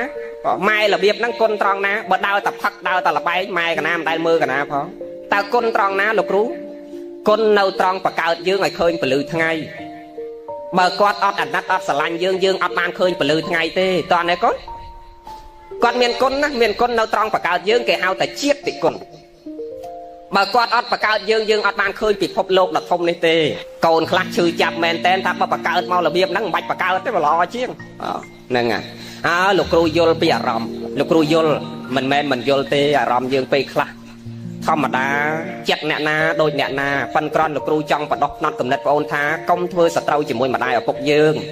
បើទោះបីជាគាត់បំបោបងយើងចោលក៏គាត់នៅតែមានគុណគឺការបង្កើតយើងមកឲ្យយើងបានរស់រៀនមានជីវិតទោះបីជាគាត់មិនបានថែទាំរក្សាយើងក៏នៅតែជាព្រះដែលយើងត្រូវរលឹកគុណបើយើងមិនតបគុណគាត់ក៏មិនគួរធ្វើសត្រូវជាមួយគាត់ដែរដោយលោកគ្រូធ្លាប់បញ្យល់ថាបើយើងមិនត្រូវជាមួយពីលយើងមិនសែបគប់ដើរជាមួយពីលប៉ាន់កុំធ្វើខ្លួនយើងទៅជាសត្រូវនឹងពីលឧបមាមកយើងមិនបានសងគុណគាត់មិនចង់សងគុណគាត់ក៏កុំបន្ទុះសារាយដាក់គាត់នឹងកុំរមិលគុណគាត់ឧទាហរណ៍អញ្ចឹងសរុបមកវិញយើងកើតមកក្រជាពូជរបស់យើងពីអតីតយើងសន្សំមិនល្អយើងកើតមកកព្រាគ្មានម្ដាយគ្មានឪពុកឬម្ដាយឪពុកបោះបង់ចោលជាកម្មរបស់យើងពីអតីតតែជាលៀបរបស់យើងនៅពេលបច្ចុប្បន្ននេះលៀបនៅត្រង់ធ្វើឲ្យយើងមានកម្លាំងមួយជំរុញខ្លួនយើងឲ្យដល់គោលដៅមួយដែលយើងចង់បានយើងឈឺចាប់បានយើងប្រឹងកើតត្រូវតែប្រឹងរើបំរាស់ដើម្បីកែខ្លួនយើងពីភាពក្រលំបាកពីភាពអត់ឃ្លាននេះឲ្យទៅរកភាពខ្ពង់ខ្ពស់ឧត្តមប្រសើរហើយយើងកើតមកក្រគេមិនមើលងាយយើងទេសរុបមកវិញតែបើយើងស្លាប់ទៅវិញជាមួយនឹងភាពក្រទើបគេមើលងាយយើងកើតមកគ្មានម្ដាយឪពុកគ្មានញាតិបងប្អូននៅក្បែរគេអត់មើលងាយយើងទេតែក្រោយពេលយើងកើតយើងរស់នៅធ្វើខ្លួនយើងឲ្យអ្នកណាក៏ស្អប់យើងគេមិនចង់ក្បែរយើងអាហ្នឹងបានគេមើលងាយយើងបានជីវិតយើងគ្មានតម្លៃបងអូនមើលផ្កាឈូកលោកគ្រូឧទាហរណ៍មួយម៉ាត់ទៀតចឹងកូនផ្កាឈូកវាដោះចេញពីអីកូនផ្កាឈូកដោះចេញពីអីកូនផ្កាឈូកចេញពីភក់មិនចឹងយល់ទេផ្កាឈូកវាដោះចេញពីភក់ពីដីល្បាប់អាគាត់នឹងមិនកម្រដោះចេញពីដីខ្សាច់ទេកូនធម្មជាតិនៃឈូកនេះតើមានដីល្បាប់នឹងខ្មៅកក្រិចនឹងកាន់តែខ្មៅកាន់តែកក្រិចកាន់តែអាក្រក់អាឈូកនោះវាកាន់តែដោះកាន់តែល្អ ពេលដែលវាដោះគឺវាដោះចេញពីដីល្បាប់ដីភក់ដល់អាក្រក់តែក្រោយពីវាលូតខ្លួនវាចេញពីភក់ពីដីល្បាប់លាងជំរះដោយទឹកមួយដំណាក់ទៀតចេញផុតពីទឹកក្រោយលាងជំរះទឹកមួយដំណាក់ហើយចេញផុតពីទឹកវាទទួលពន្លឺថ្ងៃទទួលបរិយាកាសនៃពិភពលោកខាងក្រៅនេះធ្វើឲ្យវាកែច្នៃខ្លួនវាពីនៅក្នុងដីភក់ល្បាប់ទៅជារីកស្រស់បំប្រងធ្វើឲ្យអ្នកតូចអ្នកធំណាក៏ថើបក៏ស្រឡាញ់ក៏ចូលចិត្តក៏បេះយកមកក្បែរមកថ្វាយគុំមកលើកគោរពផុតផុតថ្ងាគេត្រូវការទៅជារបស់មានតម្លៃ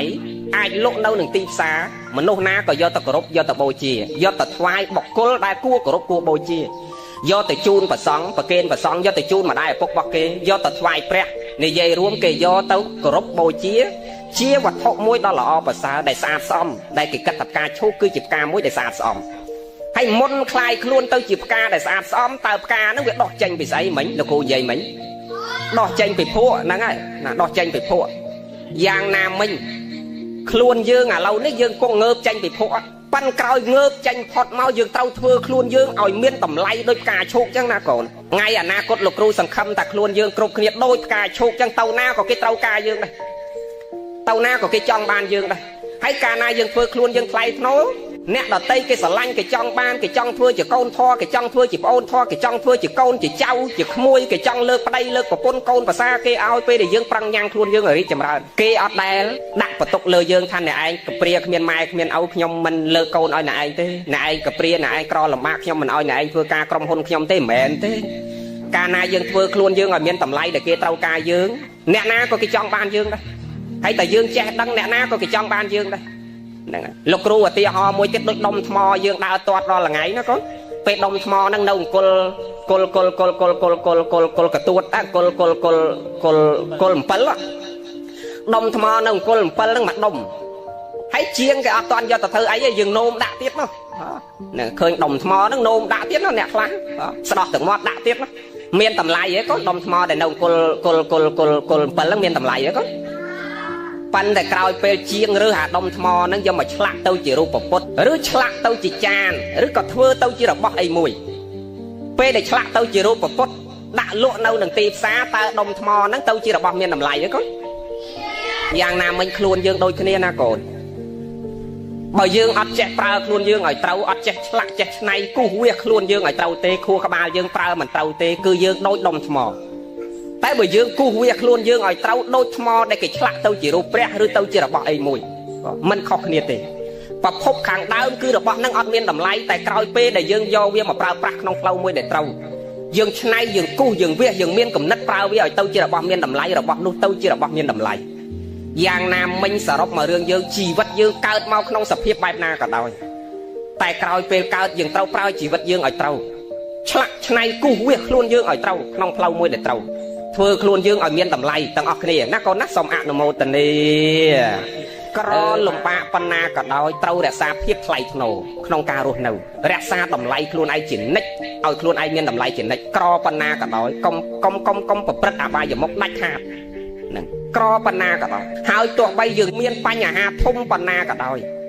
យើងតល់យើងក្រប៉ុណ្ណាក៏ដោយរក្សាភាពថ្លៃថ្នូរខ្លួនយើងហើយយើងមានបញ្ហាប៉ុណ្ណាក៏ដោយរក្សាសុខភាពនិងរក្សាជីវិតយើងឲ្យបានល្អ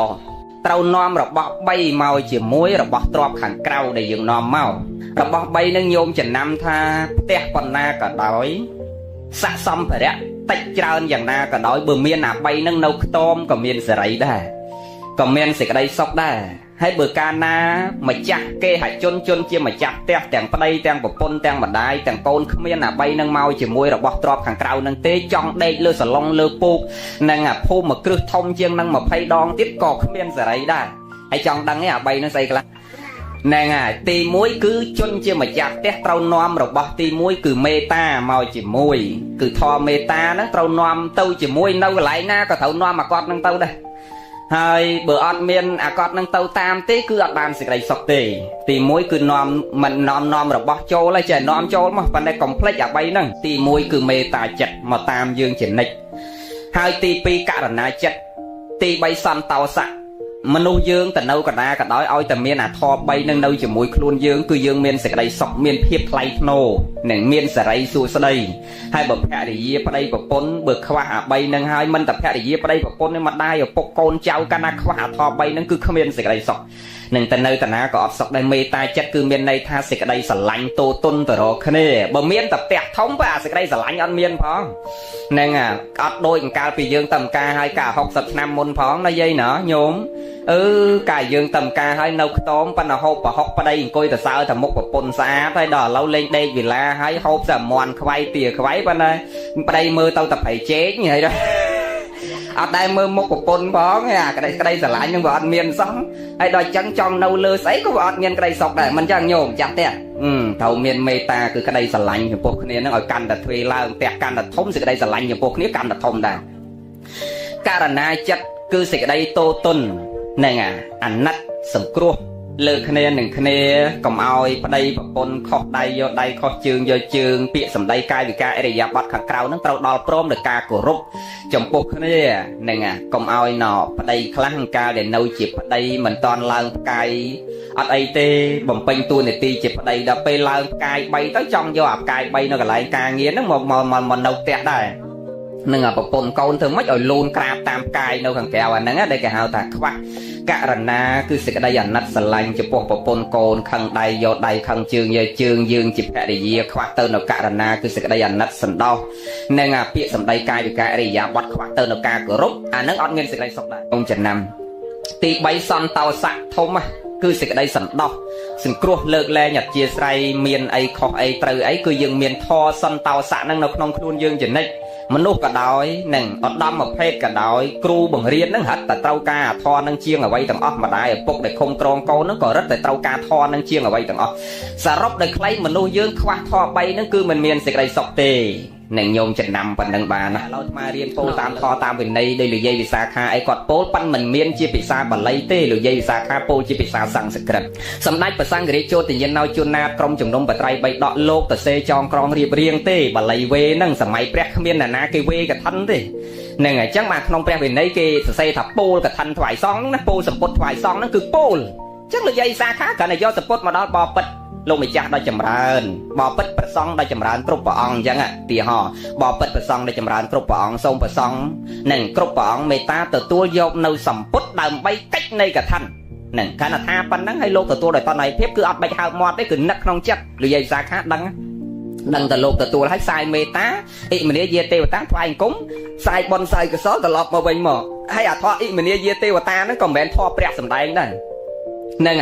គឺក្រុមជំនុំបត្រៃបេដកលោកអ្នកប្រាជ្ញលោកចងក្រងរៀបរៀងឲ្យដាក់នាំសោតពីព្រោះអំណេះតទៅមុខមនុស្សមិនអាចយល់អំពីធម៌វិន័យដោយយល់ដោយខ្លួនឯងចេះពោលក៏ចេះពោលចេះផ្សាយមេត្តាចិត្តអីតាមធម៌តាមវិន័យទេតលតសេរៀបរៀងចងក្រងមានបល័យមានប្រែឲ្យអ្នកដាក់នាំនឹងដាក់នាំគាត់សោតដាក់នាំគាត់ថាទើបគាត់កើតសេចក្តីជ្រះថ្លា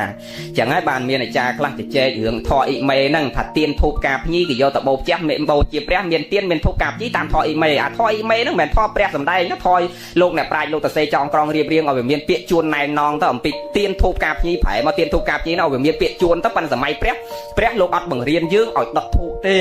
ហ្នឹងនិយាយកាន់ទៅទៀតយើងដូចគ្នាយើងពោលកឋិនឥឡូវយើងអត់ចេះពោលយើងចាំថាតាមលោកតែប្រមាណម៉ាត់ដើម្បីឲ្យបានបនច្រើនតែចេះពោលកឋិនណាពោលសពុតថ្វាយសង្ឃឥឡូវយើងចាំពោលទាំងអស់គ្នាឧកាសៈថាឧកាសៈអ៊ីម៉ាំងឬក៏យើងចាប់ដើមឡើងអ៊ីម៉ាំងយកមកបានអ៊ីម៉ាំងកថេនជ័យវរាំងសានិសង្សੰសង្ឃសៈទេមៈ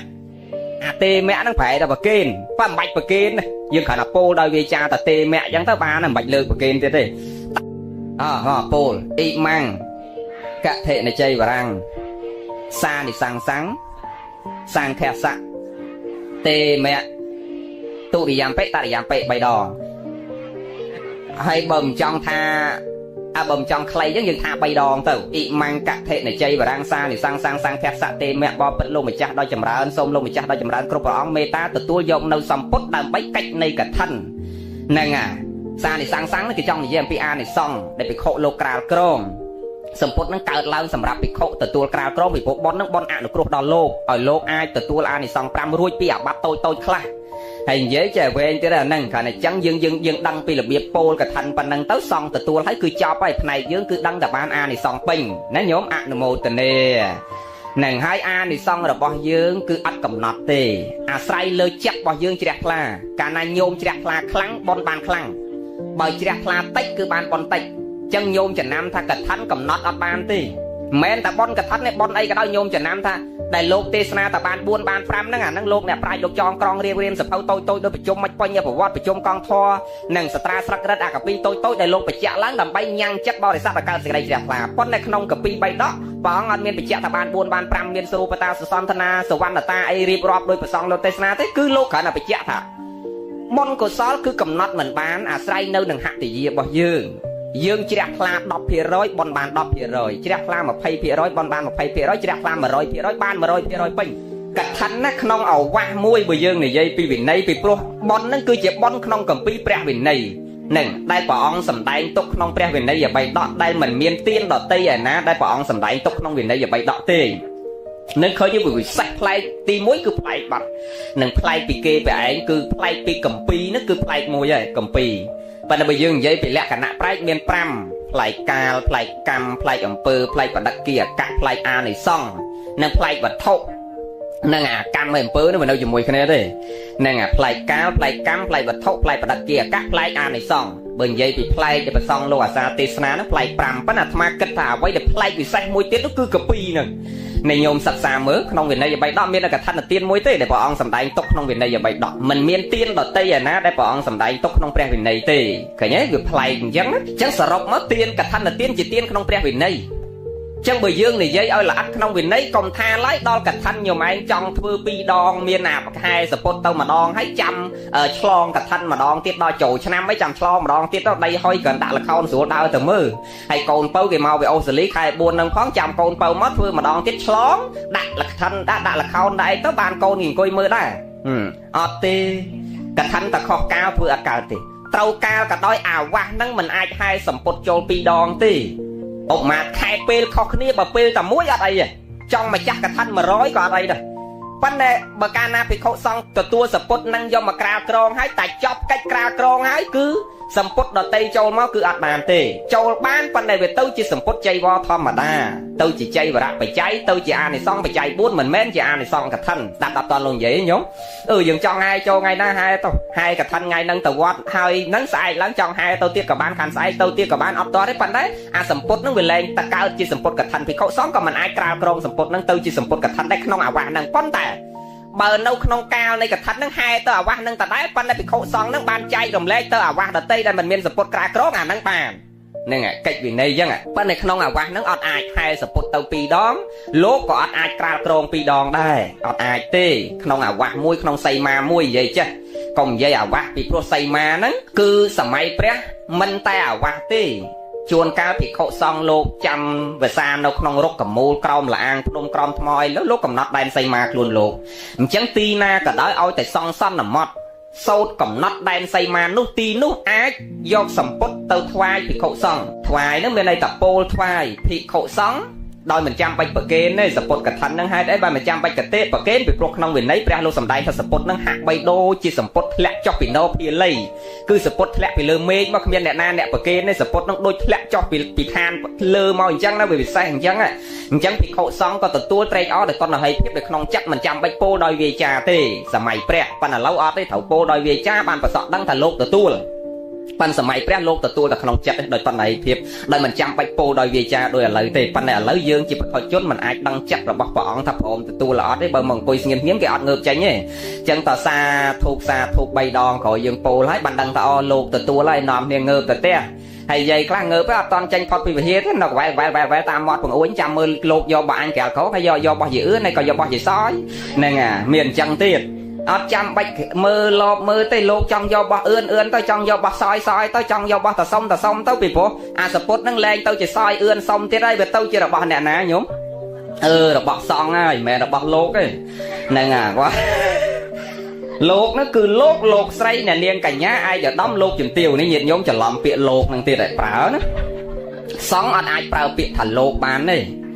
ប្រើពាក្យថាបតិប្រតិជគុណម្ចាស់ព្រះករុណាម្ចាស់ហ្នឹង ណាហើយបើយើងប្រែគឺសង់តែម្ដងតែបើយើងភាសានិយាយធម្មតាយើងប្រើប្រគុណម្ចាស់បកណានឹងហើយបើលោកគឺលោកម្ចាស់បើលោកម្ចាស់ណាអាត្មាគិតថាមិនត្រូវទៀតពីព្រោះសេដ្ឋីជំនាន់ដើមគេហៅថាលោកម្ចាស់ណា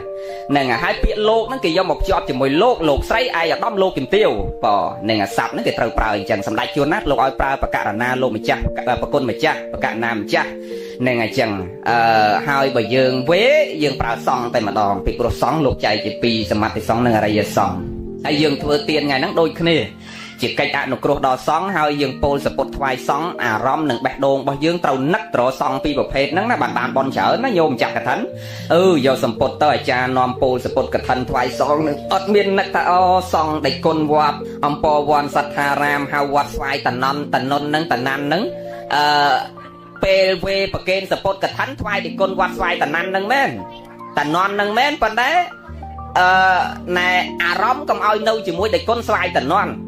អត់អារម្មណ៍ទៅដាក់ជាមួយលោកស្វាយតនន្តទេណាដេចគុណស្វាយតនន្តទេណាគឺពងតពលសពុតថ្វាយកឋិនហ្នឹងគឺនឹកទៅរកសង្ឃពីរប្រភេទបានបុណ្យ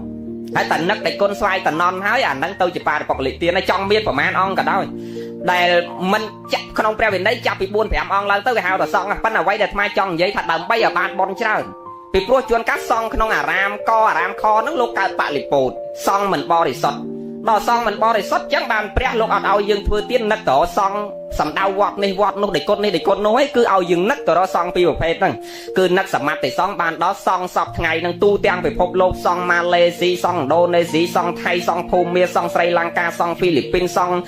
ប្រទេសណាក៏ដោយដែលបួសសម័យហ្នឹងអាត្មាគ្រប់ព្រះអង្គហ្នឹងគេហៅថាសមាធិសង្ឃឲ្យនឹកគ្រប់ព្រះអង្គមកកុំឲ្យនឹកវត្តណាមួយទៀតអរិយសង្ឃគេឲ្យនឹកសង្ឃសម័យព្រះដែលលោកបរិណិព្វានទៅហើយញោមចំណាំធ្វើបន់ឲ្យតនឹកបេះដូងយើងនឹកតរសងពីរប្រភេទហ្នឹងគឺបានបន់ច្រើនណាតែហ្នឹងដែលអាត្មាធ្លាប់និយាយថាចង់ធ្វើបន់ជាមួយលោកផឹកស្រាក៏នៅតែបានបន់ដែរហ្នឹងដោយសារពងប្រគេនដៃគុណផឹកស្រាហ្នឹងប៉ុន្តែអារម្មណ៍មាននៅមួយដៃគុណផឹកស្រាហ្នឹងណាអាបេះដូងយើងគោរពតរសងពីរប្រភេទហ្នឹងចឹងចង់លោកវត្តហ្នឹងវាយគ្នាធាក់គ្នាដាក់មេក្រូជេនេះក៏នៅតែហែកឋិនចូលបានដែរគ្រាន់តែដៃគុណក្នុងអាវាសហ្នឹងអត់អាចក្រៅក្រងឡើងទេកាលណាលោកកើតបលិកោអាវាសបលិពោតហើយគឺសង់ក្នុងអាវាសហ្នឹងអត់អាចក្រៅក្រងឡើងទេតោះតែខ្ចីអាវាសពីដតីមកក្រៅក្រងហើយលោកក្នុងអាវាសហ្នឹងចាំអនុមោទនាអានិសង្ឃនឹងក្នុងវិន័យវាមានរឿងច្រើនដែលយើងមិនអាចយល់ទេតសង្ឃហើយសង្ឃមកយល់គ្នាហ្នឹងហើយញាតិញោមមិនបាច់ស្ដាប់រឿងវិន័យលោកទេតែចេះរឿងវិន័យច្រើនពេកនាំពិបាកឯងញាតិញោមទេណាជួនកាលទៅណអត់ទាំងយល់ពីកិច្ចវិន័យអីទេគ្រាន់តែឃើញលោកនេនទៅទិញហតដកឆាន់ហ្នឹងស្រាប់មកប្រាប់ជាក្រៀកដេកគុណកណាឃើញលោកនេននិយាយមិញហ្នឹងទៅទិញហតដកនៅម៉ាតយកមកឆាន់ដេកគុណឲ្យផ្សឹកលោកហ្នឹងចោលផ្សឹកចោលលែងទៅជាលោកហ្នឹងអត់ទាំងយល់ថាតើទោសរបស់លោកនោះវាត្រូវកម្រិតណាហើយទោសណាត្រូវផ្សឹកលោកចោលហ្នឹងទោសដែលត្រូវផ្សឹកលោកចោលមានតែ4ទេបើវិខុហ្នឹងគឺបរាជិក4ហ្នឹងឯងហើយសាមណេរអីនេះគ្នាវិកាលបាយល្ងាចហ្នឹងបើភិក្ខុវិញវិកាលហ្នឹងដូចបេះស្លឹកឈើមួយស្លឹកចឹងទោសនោះស្រាលមែនតែនបាចិត្តយៈនឹងភិក្ខុនេះហើយសាមណេរត្រូវតន្តកម្មហ្នឹងសុំតន្តកម្មហើយភិក្ខុចៅអាវាសហ្នឹងដាក់នឹងវិន័យឲ្យធ្វើរែកទឹកដាក់ពីងចឹងទៅឬក៏បោសសម្រាមចឹងទៅហើយរៀងចាលែងប្រព្រឹត្តកន្លងនៅសិក្ខាបទហ្នឹងទៀតទៅគឺដាច់ហ្នឹងចឹងហើយដល់យើងអត់យល់យើងចេះចោតនឹងហើយតែចោតហ្នឹងមែនតែនយកតែបាបមកដាក់ខ្លួនហ្នឹងទោះបីលោកត្រូវបរាជិកក៏ដោយក៏មិនមែនយើងអ្នកចោតដែរកុំយកបាបមកដាក់ខ្លួនអ្នកណាអ្នកចោតញោមគឺជំនុំសង្ឃនិងមន្ត្រីសង្ឃអ្នកចោតទោសលោកមិនមែនយើងអ្នកចោតទេដូចយើងប្រសក់ចឹងមានមន្ត្រីតុលាការអ្នកចោតទោសយើងអ្នកដាក់ទោសយើងមិនមែនជនស៊ីវិលដូចគ្នាអ្នកចោតអ្នកដាក់ទោសទេស្រាប់តើណាញោមអាហ្នឹងចឹងណាកុំឲ្យយកបាបមកដាក់ខ្លួនណោះយើងនិយាយរឿងកឋិនណាថ្ងៃនេះរឿងវិន័យយើងដូចបាក់ស្ដាប់ញោមបើទេរឿងវិន័យរឿងអភិធម្មអីនេះគ្មានស្ដាប់ចូលទេប៉ុន្តែបនយើងបនវិន័យហើយញោមម្ចាស់កឋិនចង់ស្ដាប់រឿងកឋិនដល់និយាយរឿងកឋិនអញ្ចឹងកិច្ចកឋិនហ្នឹងដូចថាយើងចង់ហែសម្ពុតទៅក្នុងអាវាសមួយណាអាត្មានិយាយរឿងសំណួរយាយគាត់សួរមិញថាមានឆ្លងកឋិនមួយសាទៀតហ្នឹងកុំថាឡើយដល់ឆ្លងមួយសាទៀតតើហែសម្ពុតចូលអាវាសហ្នឹងតែ2ដងក៏អត់បានដែរភិក្ខុសង្ឃក្នុងអាវាសណាគឺក្រៅក្រងទទួលអនុមោទនាអានិសង្ឃលៀបនឹងបានតែម្ដងគត់ប៉ុន្តែដូចថ្មនិយាយចឹងហើយចូលបានបើនៅក្នុងកាលកឋិនហ្នឹងហើយចៅអាវាសហ្នឹងយកសម្ពុតហ្នឹងទៅជូនឬក៏ប្រគេនដល់ចៅអាវាសផ្សេងដែលមិនមានសម្ពុតទុកពលភាពក្រខ្សត់អត់លំបាកដែលមិនមានបរិស័ទហើយចូលអាចយកសម្ពុតហ្នឹងទៅឲ្យអាវាសផ្សេងដែលចាំភាសាមិនដាច់លោកក្រៅក្រងបាននៅសម្ពុតហ្នឹងកើតជាកឋិនដូចគ្នាប៉ុន្តែកុំឲ្យនៅក្នុងអាវាសហ្នឹងដដែលនឹងចឹងហើយញោមចំណាំកឋិនមិនស្រួលធ្វើទេ ប៉ុន្តែបើយើងយល់តាមធម៌តាមវិន័យបើយើងយល់ពីរបៀបធ្វើបុណ្យមិនពិបាកទេហើយបើគិតពីខាងទាយកញោមអ្នកធ្វើកឋិនហ្នឹងគឺអត់ពិបាកឯងបើគិតខាងឧត្តមភេទហ្នឹងបានពិបាកតើលោកចេះអានិសង្ឃ5ដូចអ្នកក្រាលក្រងឯងតើចេះធម៌ចេះវិន័យបានក្រាលក្រងឡើងហ្នឹងហើយក្នុងអាវាសហ្នឹងតើមិនកើតបលិពោតបានក្រាលក្រងឡើងចៃវរហ្នឹងតើយកយល់អំពីខ្នាបចៃវរបានក្រាលក្រងឡើងហ្នឹងអញ្ចឹងបានកឋិនគេនិយាយពីបលិពោតពីរហ្នឹងអាវាសបលិពោតចៃវរបលិពោតប៉ុន្តែអាហ្នឹងមិនមែនពាក់ព័ន្ធមួយញោមទេអាចៃវរបលិពោតហ្នឹងដូចគ្នាញាតិញោមដែលមិនយល់អំពីរបៀបធ្វើបន់ភ័យអើយភ័យនិយាយខ្លះឲ្យតែចិត្តដល់អាដៅកឋិនដូចថាចៅអធិការឬអាចារ្យដាក់ឈ្មោះគាត់ធ្វើដើមកឋិនយើងគាត់ដេកអត់លក់ទេគាត់ទេមកអាចាំមើលទូរស័ព្ទមកឲ្យតែដៅកឋិនអញ្ចឹងគៀកដល់អាដៅកឋិនហ្នឹងគឺអង្គុយឲ្យលើកទូរស័ព្ទលោកគ្រូណែដើមកឋិនគេតែងអីខ្លះក្រៃធំហ្នឹង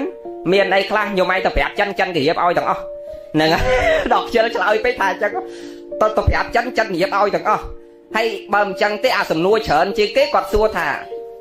តើខ្នាតចៃវរទិញមិនបើទៅត្រូវខ្នាតអាត្មាថាញោមឯងយកតាកណាត់មកចង្អាមក៏យកទៅធ្វើកឋិនបានដែរមិនបាច់ទៅគិតរឿងខ្នាតទេកណាត់តែមកចង្អាមក៏យកទៅធ្វើកឋិនបានដែរហើយគាត់ថាវាមិនដែរណាធ្វើកឋិនកណាត់មកចង្អាមទេដេកគុណអាណាថាមិនព្រះលោកថានឹងសពុតកឋិនហ្នឹងគឺលោកសំដែងចែកចេញជាពីរកហបដីជីវរបាំងសកលជីវរហើយកឋិនហ្នឹងគេវេជាពីរបើសពុតហ្នឹងវាមានពីរបែបកឋិនក៏គេវេជាពីរគឺកឋិនទុសាំងនិងកឋិនចៃវរាំងក្នុងព្រះវិន័យអាកឋិនដែលញោមយកសពុតទៅមកចង្អាមហ្នឹងអាហ្នឹងគេហៅថាកឋិនទុសាំងស្ដាប់តើនេះញោមគឺសង់អ្នកយកទៅកាត់គុំចូលគ្នាហ្មងអូម៉ាថាញោមកមកចង្អាមទៅញោមក2ចង្អាមទៅញោមខ3ចង្អាមទៅញោមចនោះ4ចង្អាមទៅញោមឈនោះ5ចង្អាមទៅអញ្ចឹងលោកយកទៅដល់លោកកាត់ដេចូលគ្នាដេចូលគ្នាលោកវាស់វែងឲ្យចេញជាខ្នាតជាចពោទៅលោកទៅសក់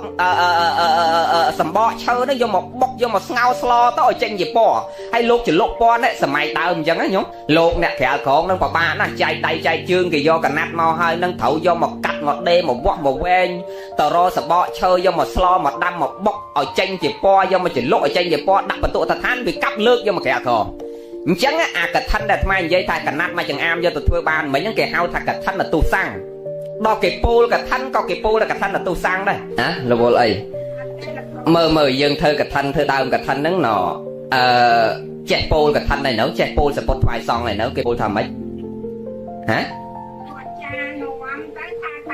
ថាតាមយមអាចារ្យអាពឹងគេនឹងមិនស្រួលទេមកឧទាហរណ៍ដូចពេលយើងនៅហូបបាយកើតយើងនៅដើរកើតយើងនៅរាំកើតនៅច្រៀងកើតនៅហាត់ប្រាណខ្លួនឯងកើតហើយអាពេលណាដែលអាយុ90ជាង100ជាងពេលដែលយើងហូបបាយអត់កើតហើយនឹងឥឡូវនឹង70ជាង80ជាងយើងហូបបាយកើតអាពេលដែលយើងហូបបាយកើតខ្លួនយើងតើវាសំណុកជាងឬក៏ដេកចាំកូនគេបញ្ចុកវាសំណុកជាងហូបកើតចឹងបើយើងនៅស្ដាប់ធម៌បាននៅថាកើតនៅរៀនកើតរៀនluônយើងឲ្យចេះអាពាក្យចឹងមួយម៉ាត់ពីរហ្នឹងធ្វើបន់ឥឡូវយើងរៀនពោលកឋិនluônយើងកុំចាំអាចារ្យលោកដឹកនាំជនជាតិស្រីលង្កាញោមមកតសើជនជាតិស្រីលង្កាជនជាតិស្រីលង្កាញោមបើថាគេធ្វើសង្ឃទាននេះអត់មានដាក់មេក្រូដូចយើងទេហើយក៏អត់មានចាំបាច់អាចារ្យទៅដឹកនាំដែរបើថាប្តីជាមេគ្រួសារប្តីអ្នកនាំថ្វាយអង្គមព្រះអ្នកនាំរាប់បាតអ្នកនាំពោលចង្ហាន់ថ្វាយសង្ឃហើយបើថាប្រពន្ធនឹងមេម៉ាយគឺប្រពន្ធនឹងអ្នកនាំកូនមករាប់បាតមកថ្វាយសពុតថ្វាយសង្ឃមកពោលអីថ្វាយសង្ឃនឹងអស់ខ្លួនគេទាំងអស់សង្ឃមុនទៅដល់អញ្ចឹងគេដាក់ទឹក2ពាងនៅមុខកម្មចដាហ្នឹងគេលាងប្របាទលោកនាំកូនចៅគេលាងប្របាទហើយគេមុនលោកឡើងលើទីអាសនៈទៅគេរាប់បាតគេអីខ្លួនគេទាំងអស់អត់មានអាចារ្យទេមកមើលថាដូចសម័យព្រះជនជាតិស្រីលង្កាហ្នឹងជឿលើពុទ្ធសាសនាប្រហែលជា 60% សាសនាឥណ្ឌូច្រើននិងហិណ្ឌូច្រើនយើងថាពុទ្ធសាសនាយើងថា60ចុះឥឡូវហ្នឹងពីមុនមិនបានទេឥណ្ឌាអីនៅសល់តែ 5% ស្ទើរតែមិនបានតែឥឡូវនេះទេឃើញជនជាតិភូមាឃើញថៃឃើញយើងខ្មែរអីទៅគោរពបូជាពុទ្ធស្ថានកន្លែងព្រះអង្គត្រាស់ដឹងនៅតាណាគ្រឹះតាក់តាំងនឹងវាមានជាក់ចិត្តប្រកបណែព្រះពុទ្ធសាសនាអាត្មាទៅសើត្រង់ថា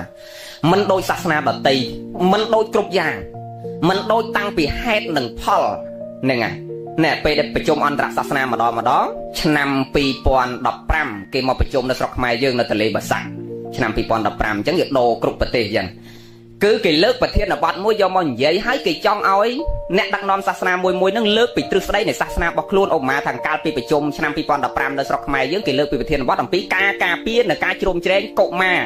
នឹងពីវិធីសាស្ត្រសាសនាមួយរកវិធីសាស្ត្រមិនដើម្បីរក្សាសិទ្ធិកុមារនឹងត្រូវមានកាតព្វកិច្ចអីខ្លះសាសនាមួយនឹងអញ្ចឹងគោលប្រធានបទគេលើកខុសៗគ្នាអញ្ចឹងហើយគេឲ្យគោលមេដឹកនាំសាសនាមួយនឹងលើកពីគោលគំនិតរបស់សាសនាខ្លួនអញ្ចឹងហេតុផលគឺមិនដូចពុទ្ធសាសនាយើងទេសំបីតាគ្រឹះតាក់តាងក៏សាសនាដតីអត់មានដូចយើងដែរយើងបើថាព្រះអង្គត្រាស់ដឹងនៅណាវត្តចេតពុននៅណាដូចអង្គរវត្តយើងអញ្ចឹងវាមានអញ្ចឹងវាមិនមែនតែគ្រាន់តែកើតតាមមាត់មនុស្សនិយាយទេវានៅគ្រឹះនៅអញ្ចឹងហើយដល់ពុទ្ធសាសនាយើងព្រះអង្គបរិនិព្វានទៅជាង2000ឆ្នាំហ្នឹងញោមទៅឥណ្ឌាប៉ុន្តែវានៅតែគ្រឹះទេណានៅបើថាវត្តចេតពុននេះនៅតែសល់2អីទេចុចចិត្ត3000ឆ្នាំញោមទៅឲ្យវានៅមិននៅតែគ្រឹះហ្នឹងនៅស្នាមតាក់តាងអញ្ចឹងគឺគ្មានអ្នកណាបង្កើតទេគឺព្រះអង្គត្រាស់ដឹងដោយពិតសូម្បីតែស្នាមគ្រឹះតាក់តាងវត្តអារាមក៏នៅហើយបត្រៃ310 110ចប់ញោមមនុស្សឯណាទៅមានខួរក្បាលនិពន្ធ310 110ចប់សភៅបាទូនេះកើតណាគឺព្រះអង្គញៀនដឹងត្រាស់ដឹងឲ្យព្រះអរហន្តលោកចម្លងនឹងចម្លងពីព្រះអរហន្តនឹងប្រជុំក្រោយព្រះអង្គបរិនិព្វានទៅនឹងសម្ដែងបឋមសង្គាយនាខ្លះពុទ្ធកោសាចារ្យលោករៀបរៀងចងក្រងក្រោយមកនេះឲ្យយើងបានសិក្សារៀនសូត្រគ្រប់គ្នានឹងគ្មានអាទិទេពណាមកចងក្រងទេគឺព្រះអង្គត្រាស់ដឹងដោយពិតតែសាសនាផ្សេងកុំថាឡើយដល់តែទ្រឹស្ដីឲ្យមានហេតុមានផលសំបីតាព្រះកើតមកពីណាក៏អត់ដឹងដែរហើយព្រះយើងកើតនៅតាណាភូមិអីក្រុមអីស្រុកអីគឺមានទាំងអស់ហ្នឹងវាខុសគ្នាអញ្ចឹងណាហើយពុទ្ធសាសនាបើនិយាយពីហេតុផលវិញគឺឲ្យជឿលើឯងញោមសក់ទុកឲ្យជឿលើអ្នកណាជឿលើខ្លួនយើងអត់មានទៅជឿលើអាទិទេពណាទេតែសាសនាដទៃគឺជឿលើអាទិទេពរបស់គេទាំងអស់ហ្នឹងអាត្មាធ្លាប់និយាយពេលចប់ប្រជុំតើអាត្មាធ្លាប់និយាយលេងមួយយេស៊ូទៅវាសួរអាត្មាថាសាសនាអ្នកឯងជួយអីខ្លះដល់ក្មេងសាសនាខ្ញុំធ្វើវិហារឲ្យក្មេងកព្រាននៅមកវិហារ30-40នាក់អាត្មាថាវិហាររបស់អ្នកដាក់បាន30-40នាក់មកវិហារហើយតើមកវិហាររបស់អ្នកនៅក្នុងស្រុកខ្មែរឬនៅប្រទេសផ្សេងមានប្រមាណវិហារបើនិយាយពីស្រុកខ្មែរវិញបើនិយាយពីវត្តអារាមវិញរាប់ម៉ឺនវត្តហើយបើនៅភ្នំពេញវិញជាង100វត្តហ្នឹងក្នុងមួយវត្តគ្រាន់តែវត្តបតុមមួយនិស្សិតជាង1000នាក់ក៏វត្តអាត្មាណាក៏និស្សិតជាង1000នាក់ហើយមករៀនសូត្រមួយឆ្នាំចេញចូលដោយកឋិនណាចប់ទៅវាចេញតែអាថ្មីវាចូលមកហ្នឹងហើយលោក500អង្គទៀតបើហ្នឹងបោកតាំងនិស្សិតទាំងលោកបើធ្វើបាតកម្មហ្នឹងផ្អើលគេងាប់ហ្នឹងហើយចឹងនេះតាមអាវត្តទេបើយើងនិយាយ100វត្តជាងហ្នឹងតើជួយក្មេងតែក្រីក្រមកចប់បាក់ដុកមករៀននៅភ្នំពេញប្រមាណ10000ប្រមាណ100,000នាក់ក្នុងមួយឆ្នាំដោយសារសាសនាពុទ្ធអត់ដែលផុសបង្ហាញអួតបង្ហាញអ្នកដតីថាបានជួយមនុស្សទេគឺជួយដោយស្ងាត់ចឹងបើនិយាយពីការជួយមនុស្សពហិអ្នកដាក់បានដល់30-40ទេមកដាក់អាមាថាមួយម៉ាត់ប៉ុណ្ណឹងទៅស្ងាត់ហើយគេសួរថាចុះសាសនាអ្នកឯងបង្រៀនអីដល់មនុស្សឲ្យល្អអាត្មាថាបើអ្នកចង់ដឹងថាពុទ្ធសាសនាបង្រៀនមនុស្សឲ្យល្អយ៉ាងណាមិនចាំបាច់ទៅរៀនដល់310 110ចប់ទេអ្នកគ្រាន់តែរៀនត្រឹមសិក្ខាបទ5អ្នកដឹងថាតើវាមានគុណប្រយោជន៍អីខ្លះសម្រាប់ជីវិតយើងគ្រប់គ្នាញោមអត់មានពេលមិនបាច់ទៅរៀន310 ដល់110កាពីពេញមួយទូហ្នឹងឯងរៀនតែសិល5ទូចតែមួយមិនចំណែកតូចមួយហើយយើងអនុវត្តត្រឹមតែសិល5យើងដឹងគុណសម្បត្តិពុទ្ធសាសនាប៉ុណ្ណាហើយអាត្មាសួរវិញចុះសាសនាអ្នកឯងជួយអ្វីខ្លះដល់សត្វលោកថាបើអ្នកជឿលើព្រះអ្នកមិនបាច់បារម្ភទេអ្នកដាច់ចោលទៅគឺព្រះទទួលយកទាំងអស់នៅសត្វណាដែលមានទុក្ខលំបាកអាត្មាថាមិនបាច់ចាំអាត្មាបាច់ចាំខ្ញុំដាច់ខ្យល់ទេឥឡូវកូនខ្ញុំពងជាប់គុកឧទាហរណ៍កូនខ្ញុំជាប់គុកនៅទួលស្លែងខ្ញុំអត់តាន់ដាច់ចោលទេកូនខ្ញុំនៅក្នុងគុកតើព្រះអ្នកទៅចូលគុកជំនួសកូនខ្ញុំឲ្យកូនខ្ញុំចេញមកវិញបានទេខ្ញុំចង់ឲ្យកូនខ្ញុំមករស់នៅជុំខ្ញុំមានសេរីភាពហេអាហ្នឹងអត់បានទេតើងាប់ទៅបានព្រះចាំទទួលនៅឋានលើអាត្មាថាហ្នឹងបោកបាត់ហ៎បើអាមនុស្សរស់នេះឯងអត់ទៅចូលគុកជំនួសបានផងហ្នឹងចុះមកងាប់ទៅមើលមិនឃើញទេនោះចឹងពុទ្ធសាសនាអត់និយាយចឹងហេតុផលអ្នកចង់បានហេតុណាអ្នកសន្សំអ្នកចង់បានផលណាអ្នកសន្សំហេតុហ្នឹងដូចអាត្មាធ្លាប់និយាយលេងមួយម៉េងថាបើកូនចង់ឲ្យគេអញឹមដាក់កូនត្រូវធ្វើមិនដាក់គេអញឹមដាក់គេអញឹមដាក់យើងមិនបាច់ទៅប្រាថ្នាឲ្យព្រះណាជួយឲ្យយើងអញឹមទេឲ្យគេអញឹមដាក់យើងទេចង់ឲ្យគេសាពះយើងសាពះគេសាពះយើងអូតូនេះហេតុនឹងផលមានន័យថាយើងចង់បានសេចក្តីសុខយើងរៀនធ្វើសេចក្តីល្អដាក់គេទៅគេឲ្យសុខមកយើងហើយគេមិនដែលឲ្យទុកមកយើងទេអានឹងអញ្ចឹងហើយបច្ច័យកសាងកឋិននេះកសាងកុដិសាលាអីនេះព្រះអង្គសម្ដែងទុកហើយក្នុងព្រះសតនវេដកដែលទេវតាសញ្ចត់ចុះទូលមកសួរព្រះដែលមានពុភៈនោះអារាមរូបាវណ្ណរូបាយេចនេសេតុការកាបបញ្ចតរបាណញ្ចៈជាដើម ហ្នឹងហើយព្រះអង្គសម្ដែងថាកសាងអារាមដងទឹកស្រះទឹកផ្លូវថ្នល់អីនេះអាយុកាលអានិសង្ឃហ្នឹងវាវែងឆ្ងាយជាងអានិសង្ឃនៃទានផ្សេងក្នុងសាសនានឹងលើកលែងតែធម្មទានមួយចេញទេអានិសង្ឃសេនាសនៈហ្នឹងមានអានិសង្ឃពិសេសណាស់នឹងហើយសេនាសនៈដែលយើងកសាងបានអានិសង្ឃសេនាសនៈក្នុងព្រះវិន័យគេចែកជា4ទៀតវាមានមញ្ចបៃខសេនាសនៈឱកាសសេនាសនៈសន្តតសេនាសនៈវិហារសេនាសនៈដោយញោមកសាងសាលាឆាន់ហ្នឹងគេចាត់ចូលក្នុងវិហារសេនាសនៈហើយបើក្រែញោមទិញក្រែមកប្រគេនសង្ឃតាមវត្តអញ្ចេះគេហៅថាមញ្ចបៃខសេនាសនៈក្រែសង្ឃក្រែអង្គុយនេះសឡុងហ្នឹងហើយដល់ពូកកំរាលហ្នឹងគេហៅថាសន្តតសេនាសនៈដល់ពេលលោកដែលចូលចិត្តនៅតាមរូងភ្នំក្រំថ្មហ្នឹងគេហៅថាឱកាសសេនាសនៈអញ្ចឹងទីសេនាសនៈទាំង4ហ្នឹងយើងជ្រះថ្លាកសាងសេនាសនៈមួយណាក៏បានអានិសង្ឃដូចគ្នាកើតទៅជាតិខាងណាក៏បានបរិបូរដោយភោគសម្បត្តិពីព្រោះយើងលះទ្រព្យសម្បត្តិភោគសម្បត្តិមួយនឹងហើយយើងបបួលញាតិមិត្តចិត្តខាងចូលរួមចំណែកកសាងទីសេនាសនៈហ្នឹងបរិបូរដោយញាតិសម្បត្តិមួយទៀតនឹងហើយទៅអនាគតជាតិដល់ព្រមនៅសេចក្តីសុខពីព្រោះអាចធ្វើឲ្យភិក្ខុសង្ឃឬអ្នកប្រព្រឹត្តព្រហ្មចរិយធម៌ហ្នឹងអាចអត់សង្កត់ញ៉ាំងជីវតិន្ទ្រីក្នុងការប្រព្រឹត្តព្រហ្មចរិយធម៌ដល់នៅសេចក្តីសុខចឹងយើងអនាគតជាតិសុខទាំងផ្លូវកាយហើយសុបាយទាំងផ្លូវចិត្តនឹងអញ្ចឹងយើងអ្នកកសាងទីសេនាសនៈនឹងប៉ុណ្ណាហើយញោមមកបញ្ជាក់មួយម៉ាត់កថាកុំឲ្យសួរនេះរឿងលុយណានៅខ្មែរយើងយល់ច្រឡំlạiនឹងដែរមួយម៉ាត់ទៀតចុះឲ្យតែធ្វើកថាសួរគ្នាតែរឿងលុយណាមកពីហែកថាវិញអត់ដែរអ្នកណាសួររឿងសម្ពុតកថាទេពីព្រោះរឿងរបស់កថាគឺរឿងសម្ពុតជាកិច្ចធំវត្ថុកថាតែពេលមកពីកថាវិញចុះមកដល់ផ្ទះចុះពីលើឡានសួរគ្នាអត់ដែរសួរថាម៉េចហើយសយឯងហែកថាទៅហ្នឹងមិនសពុតបបោទេសង់នៅវត្តហ្នឹង25អង្គមានត្រៃគ្រប់25លោកអាចប្រើបានទេគ្រប់អង្គទេអត់ដែរអ្នកណាសួររឿងសពុតគ្រប់លោកឲ្យអត់សោះចុះពីលើឡានសួរសយមិនហើយថាសយឯងហ្នឹងសល់លុយប៉ុន្មានលានកសាងហ្នឹងសយថាហ្នឹងបាន27លានទេអឿនថាថាសយឯងហើទៅភ្លុកទឹកភ្លុកដីហៅគេអស់មកបរិយអស់គេដែរហើយបានតែ25លានកថាខ្ញុំហែតែ3 4អ្នកកូនបាន40លានយូរទៅអួតមានរឿងលុយដែរកថាអត់ទេសួរគ្នារឿងសម្ពុតបានគ្រប់សងអត់នឹងលោកអាចក្រាលក្រងហើយបានបរិបូរគ្រប់សងពួកប៉ុននឹងប៉ុនអនុគ្រោះលោកគឺគ្រោះលោកសម័យព្រះក្រខ្សត់អត់លំបាកនៅសម្ពុតនឹងណាអញ្ចឹងបានប៉ុននឹងប៉ុនគេអនុគ្រោះដល់លោកបានព្រះក្នុងវិន័យលោកសម្ដែងកិច្ចសំខាន់វត្ថុរបស់កថាដែលអាចកើតកថាបានគឺសម្ពុតនឹងឯងសម្ពុត3ហ្នឹងត្រៃចៃវរហ្នឹងណាត្រៃជាភាសាសំស្ក្រឹតភាសាបាលីតតិខ្មែរយើងថា3អញ្ចឹងចៃវរ3និយាយ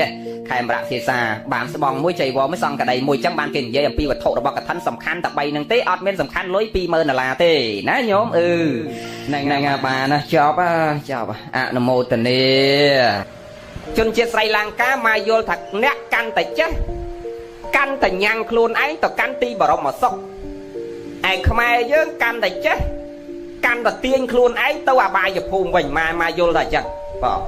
ហ្នឹងវាមិនមែនចេះឲ្យញ៉ាំងខ្លួនឯងឲ្យឡើងឋានសួគ៌ទេណាតាំងអាត្មាតាំងគេជួនកាលបែបចេះមែនតើទាញខ្លួនឯងទៅនរកទៅប្រែតវិញទេមិនបានថាអញ្ចឹងមកធ្លាប់បញ្ជាក់ថាអាអ្នកចេះស្ទើគេយកស្រាក់ចូលវត្តប៉ុនច្រើនតែអាអ្នកចេះស្ទាត់ច្រើនតែយកវត្តធ្វើផ្ទះបាយធ្លាប់ស្ដាប់ទេញោមខ្សែអាចមកនិយាយ7-20ឆ្នាំហើយនៅចាក់ទូទោសផងវជុផងមកថាអ្នកចេះស្ទើច្រើនតែយកស្រាក់ចូលវត្តប៉ុន្តែច្រើនតែអាអ្នកចេះស្ទាត់ច្រើនតែយកវត្តធ្វើផ្ទះបាយនឹងអាចង់ឆ្ងាញ់រនលុកឲ្យបើចង់ធ្លាក់នរកឲ្យនៅបាយវត្តអ្នកណាខ្លះចេះស្ទាត់ញោមអ្នកណាខ្លះចេះអ្នកណាខ្លះចេះស្ទើនេះដូចយាយទាំងអស់គ្នាហ្នឹងសិនអ្នកចេះស្ទើ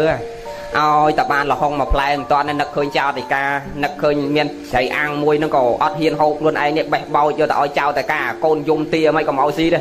យកទៅប្រគេនលោកអស់អាហ្នឹងសិនអ្នកចេះស្ទើបើអាណាខ្លះចេះស្ទាត់ញោមអ្នកចេះស្ទាត់គឺអាចារ្យវត្តហ្នឹងមិនមែនអាចារ្យយើងទេអាចារ្យណាណីអាចារ្យយាយជីនោះញោមចំណាំមើលបលឹមឡើងដល់អាធាក់កង់បងកកម្មាទៅវត្តប៉ាន់មើលដៃគាត់ចោះកុំឲ្យតែមានស្អីយកទៅផ្ញើលោកបងទៅតែខ្លួនទៅទេទៅដល់បាយវត្តចឹងតែស្មៅជួយបោចលោកផងឃើញលោកនេនបោចខ្ចីជួយបោចលោកនេនផងហើយទៅបាយព្រឹកបាយវត្តថ្ងៃបាយវត្តពេលថ្ងៃឲ្យដេកនៅមុខកត់គ្រូចាតិកានឹងដេកដល់មើលទៅមានភ្ញៀវគេមកស្រោចទឹកជួយដុតធូបគេចឹងទៅបាន5,000ទៅហើយបើគេអត់មកទេសម្រាប់ដល់ថ្ងៃអាសៀលតិចតិចទៅមុនត្រឡប់មកផ្ទះទៅកេះទាវចាតិកាមើលដូចគុណរហូតមើលតែអាណាឆ្ងាញ់យកកណាមកកញ្ចប់មើលវាចេះទៀតនឹងអាឆ្លៀតមកផ្ទះនៅឆ្លៀតរកតែលោកមកកញ្ចប់មកវិញទៀតមិនមែនអាចារ្យយើងទេណាណៃនោះបងហ្នឹងអាហ្នឹងគេហៅអ្នកចេះស្ទាត់ហើយមិនមែនតែអាចារ្យទេប្រសង់យាយជីហ្នឹងដូចគ្នាដូចអាត្មាធ្លាប់បញ្ជាក់ថាអាព្រៀបស្រុកឲ្យព្រៀបព្រៃញោម អាព្រៀបស្រុកហ្នឹងដូចថាវានៅលើពហិរាល់ថ្ងៃវាឃើញព្រះរាល់ថ្ងៃទៅវាខុសពីអាព្រៀបព្រៃអាព្រៀបព្រៃនោះគេកាប់ព្រៃអស់ទៅស្រាប់តែថ្ងៃហ្នឹងវាក្តៅវាមិនដឹងហើទៅណាវាទេសកាលហើយវាឃើញពហិរខ្ពស់ល្អវាហើទៅហ្មងដល់កន្លែងជ្រកកម្ដៅធម្មតាទាំងមនុស្សទាំងសត្វរតែម្លប់ទេពេលណាក្តៅហ្នឹងហើយយើងទាំងអស់គ្នាដូចគ្នាតែក្តៅរត់រម្លប់ប៉ុន្តែសត្វវាអត់ចង្រៃដូចយើងទេយើងចង្រៃណាស់ពេលណាក្តៅរត់រម្លប់ប៉ុន្តែពេលណាលែងត្រូវការម្លប់នាំនេះកាប់ដើមឈើចោលអស់កោះរឹសចេញទៀតហ្នឹងហើយខ្ញុំឯងឃើញចង្រៃមនុស្សចង្រៃប៉ុន្តែសត្វអត់ចឹងទេហើយដល់វាក្តៅវាមិនរត់រម្លប់ហើយដល់ពេលរត់ទៅណាបើដើមឈើគេកាប់អស់មិនរត់ទៅពហិរលោកហើយស្រាប់ទៅដល់វាអត់ដែលឃើញព្រះនៅក្នុងពហិរអាព្រះអង្គធំនោះវាគ្រាន់តែកលេចឃើញវាវុតបាក់ដៃបាក់ជើងទៅដល់វាវុតបាក់ស្លាប់ធ្លាក់ស្លាប់ចង់20ស្លាប់ទៀតទៅដល់ក្នុងព្រៃវាអង្គុយទៅខកគ្នាវាហ្នឹងហើយចុះបងឯងមិនក៏ភ័យម៉េះប្រពន្ធគេសួរបងឯងក៏ភ័យអីភ័យម្លេះប្តីថាអូនហើយបងមិនដែលឃើញមនុស្សណាក៏ធំធំអាក្រក់ម្លឹងនងទៅមាំងស្យ៉ាងហ្មងបងមិនដែលជួបប្រទេសនេះអូនឯងគិតមើលមនុស្សតូចប្រហែលយើងគ្រប់គ្នានេះអាចសម្លាប់វាបានដោយស្រួលចុះមកអាមនុស្សធំបានម្លឹងមិនដឹងទៅវានាំទុកដាក់យើងមិនទៅអូនហើយហ្នឹងដល់ពេលរៀបរាប់ប្រាប់ប្រពន្ធថាទេមនុស្សឯងដូចមិនដែលឃើញធំណាស់ណាទេអញឃើញតែប៉ុណ្្នឹងហើយបើឯងជឿស្អែកទៅមួយខ្ញុំមើលតិចដល់ស្អែកគេនាំកូនគេទៅមើលអាប្រពន្ធនេះក៏ភ័យអាកូនក៏ភ័យរត់ត្រឡប់មកវិញបាក់កបាក់ស្រង់ដល់ពេលអាប្តីនេះទៅ2ដងហើយអាលើកទី1ក៏ឃើញអង្គុយថ្មឹងអាញឹមអញ្ចឹងអានាំពុនទៅលើកទី2ក៏ឃើញអង្គុយថ្មឹងអាញឹមដូចអត់ងើបទៅណាសោះទេអញឃើញមនុស្សនឹងធំមែនប៉ុន្តែដូចអត់មានអេរិយាបថទេដូចអត់មានកម្រើកកាយទេដូចអាមាត់អាញឹមនៅតែអាញឹមដូចអាភ្នែកបើកប៉ុណ្ណានៅប៉ុណ្ណឹងដូចយើងស្លូតដែរអញដូចចង់ទៅមើលម្ដងទៀតថ្ងៃក្រោយគេលោបទៅមើលម្ដងទៀតតឡប់ទៅឃើញតែគេសម្លក់មើលពីចងាយពីហៅជាងទៅគេមើលពីចងាយទៅមើលទៅប្រាក់ធំទេអង្គុយសម្លក់ម្លឹងអញមើលមនុស្សនឹងដូចធំមែនប៉ុន្តែដូចស្លូតដូចអត់មានធ្វើអីអញទេអញខំតែភ័យថ្ងៃហ្នឹងគ្រាន់តែសម្លក់ម្លឹងមកសន្ទុះចឹងគេហៅទៅវិញគេលែងសោកភ័យស្អែកឡើងគេមកទៀតមកមើលទៀតដល់មើលមកអញចង់ទៅគៀកមែនតើអញចង់ទៅចិត្តមែនតើមកមនុស្សហ្នឹងមិនបានđâuមកកន្លែងអញ្ចឹងអត់មានចលនាអត់មានអេរិយាបថដល់ពេលទៅគៀកមែនតើគេទៅសៀជើងទៅក្បែរមែនតើអត់ធ្វើអីគេទៀតមើលអញចង់ឡើងទុំលើស្មាលេងមើលមិនវិញទុំពីលើស្មាទៅអត់ធ្វើអីទៅអញចង់ទុំលើក្បាលលេងបងមើលទុំលើក្បាលអត់ធ្វើអីទៀតដល់អញ្ចឹងមុនត្រឡប់មកវិញថ្ងៃហ្នឹងអាចដាក់មកប៉ក់ទៀតអាពីដបងអត់ស្គាល់ព្រះយកទៅខូចភ័យដល់ពេលស្គាល់ចិត្តព្រះមែនតើអាចដាក់ប្រកែកព្រះទៀតបងដូចមនុស្សយើងអាអង្ការមិនទាន់ចេះធေါ်អាតឹមរៀនទៅវត្តដបងអត់ហ៊ានអង្គុយចិត្តគេទេខ្ញុំឯងចំណាំមើលទាំងប្រុសទាំងស្រីអ្នកណាចូលវត្តថ្ងៃដបងហ្នឹងគឺអង្គុយក្បែរតស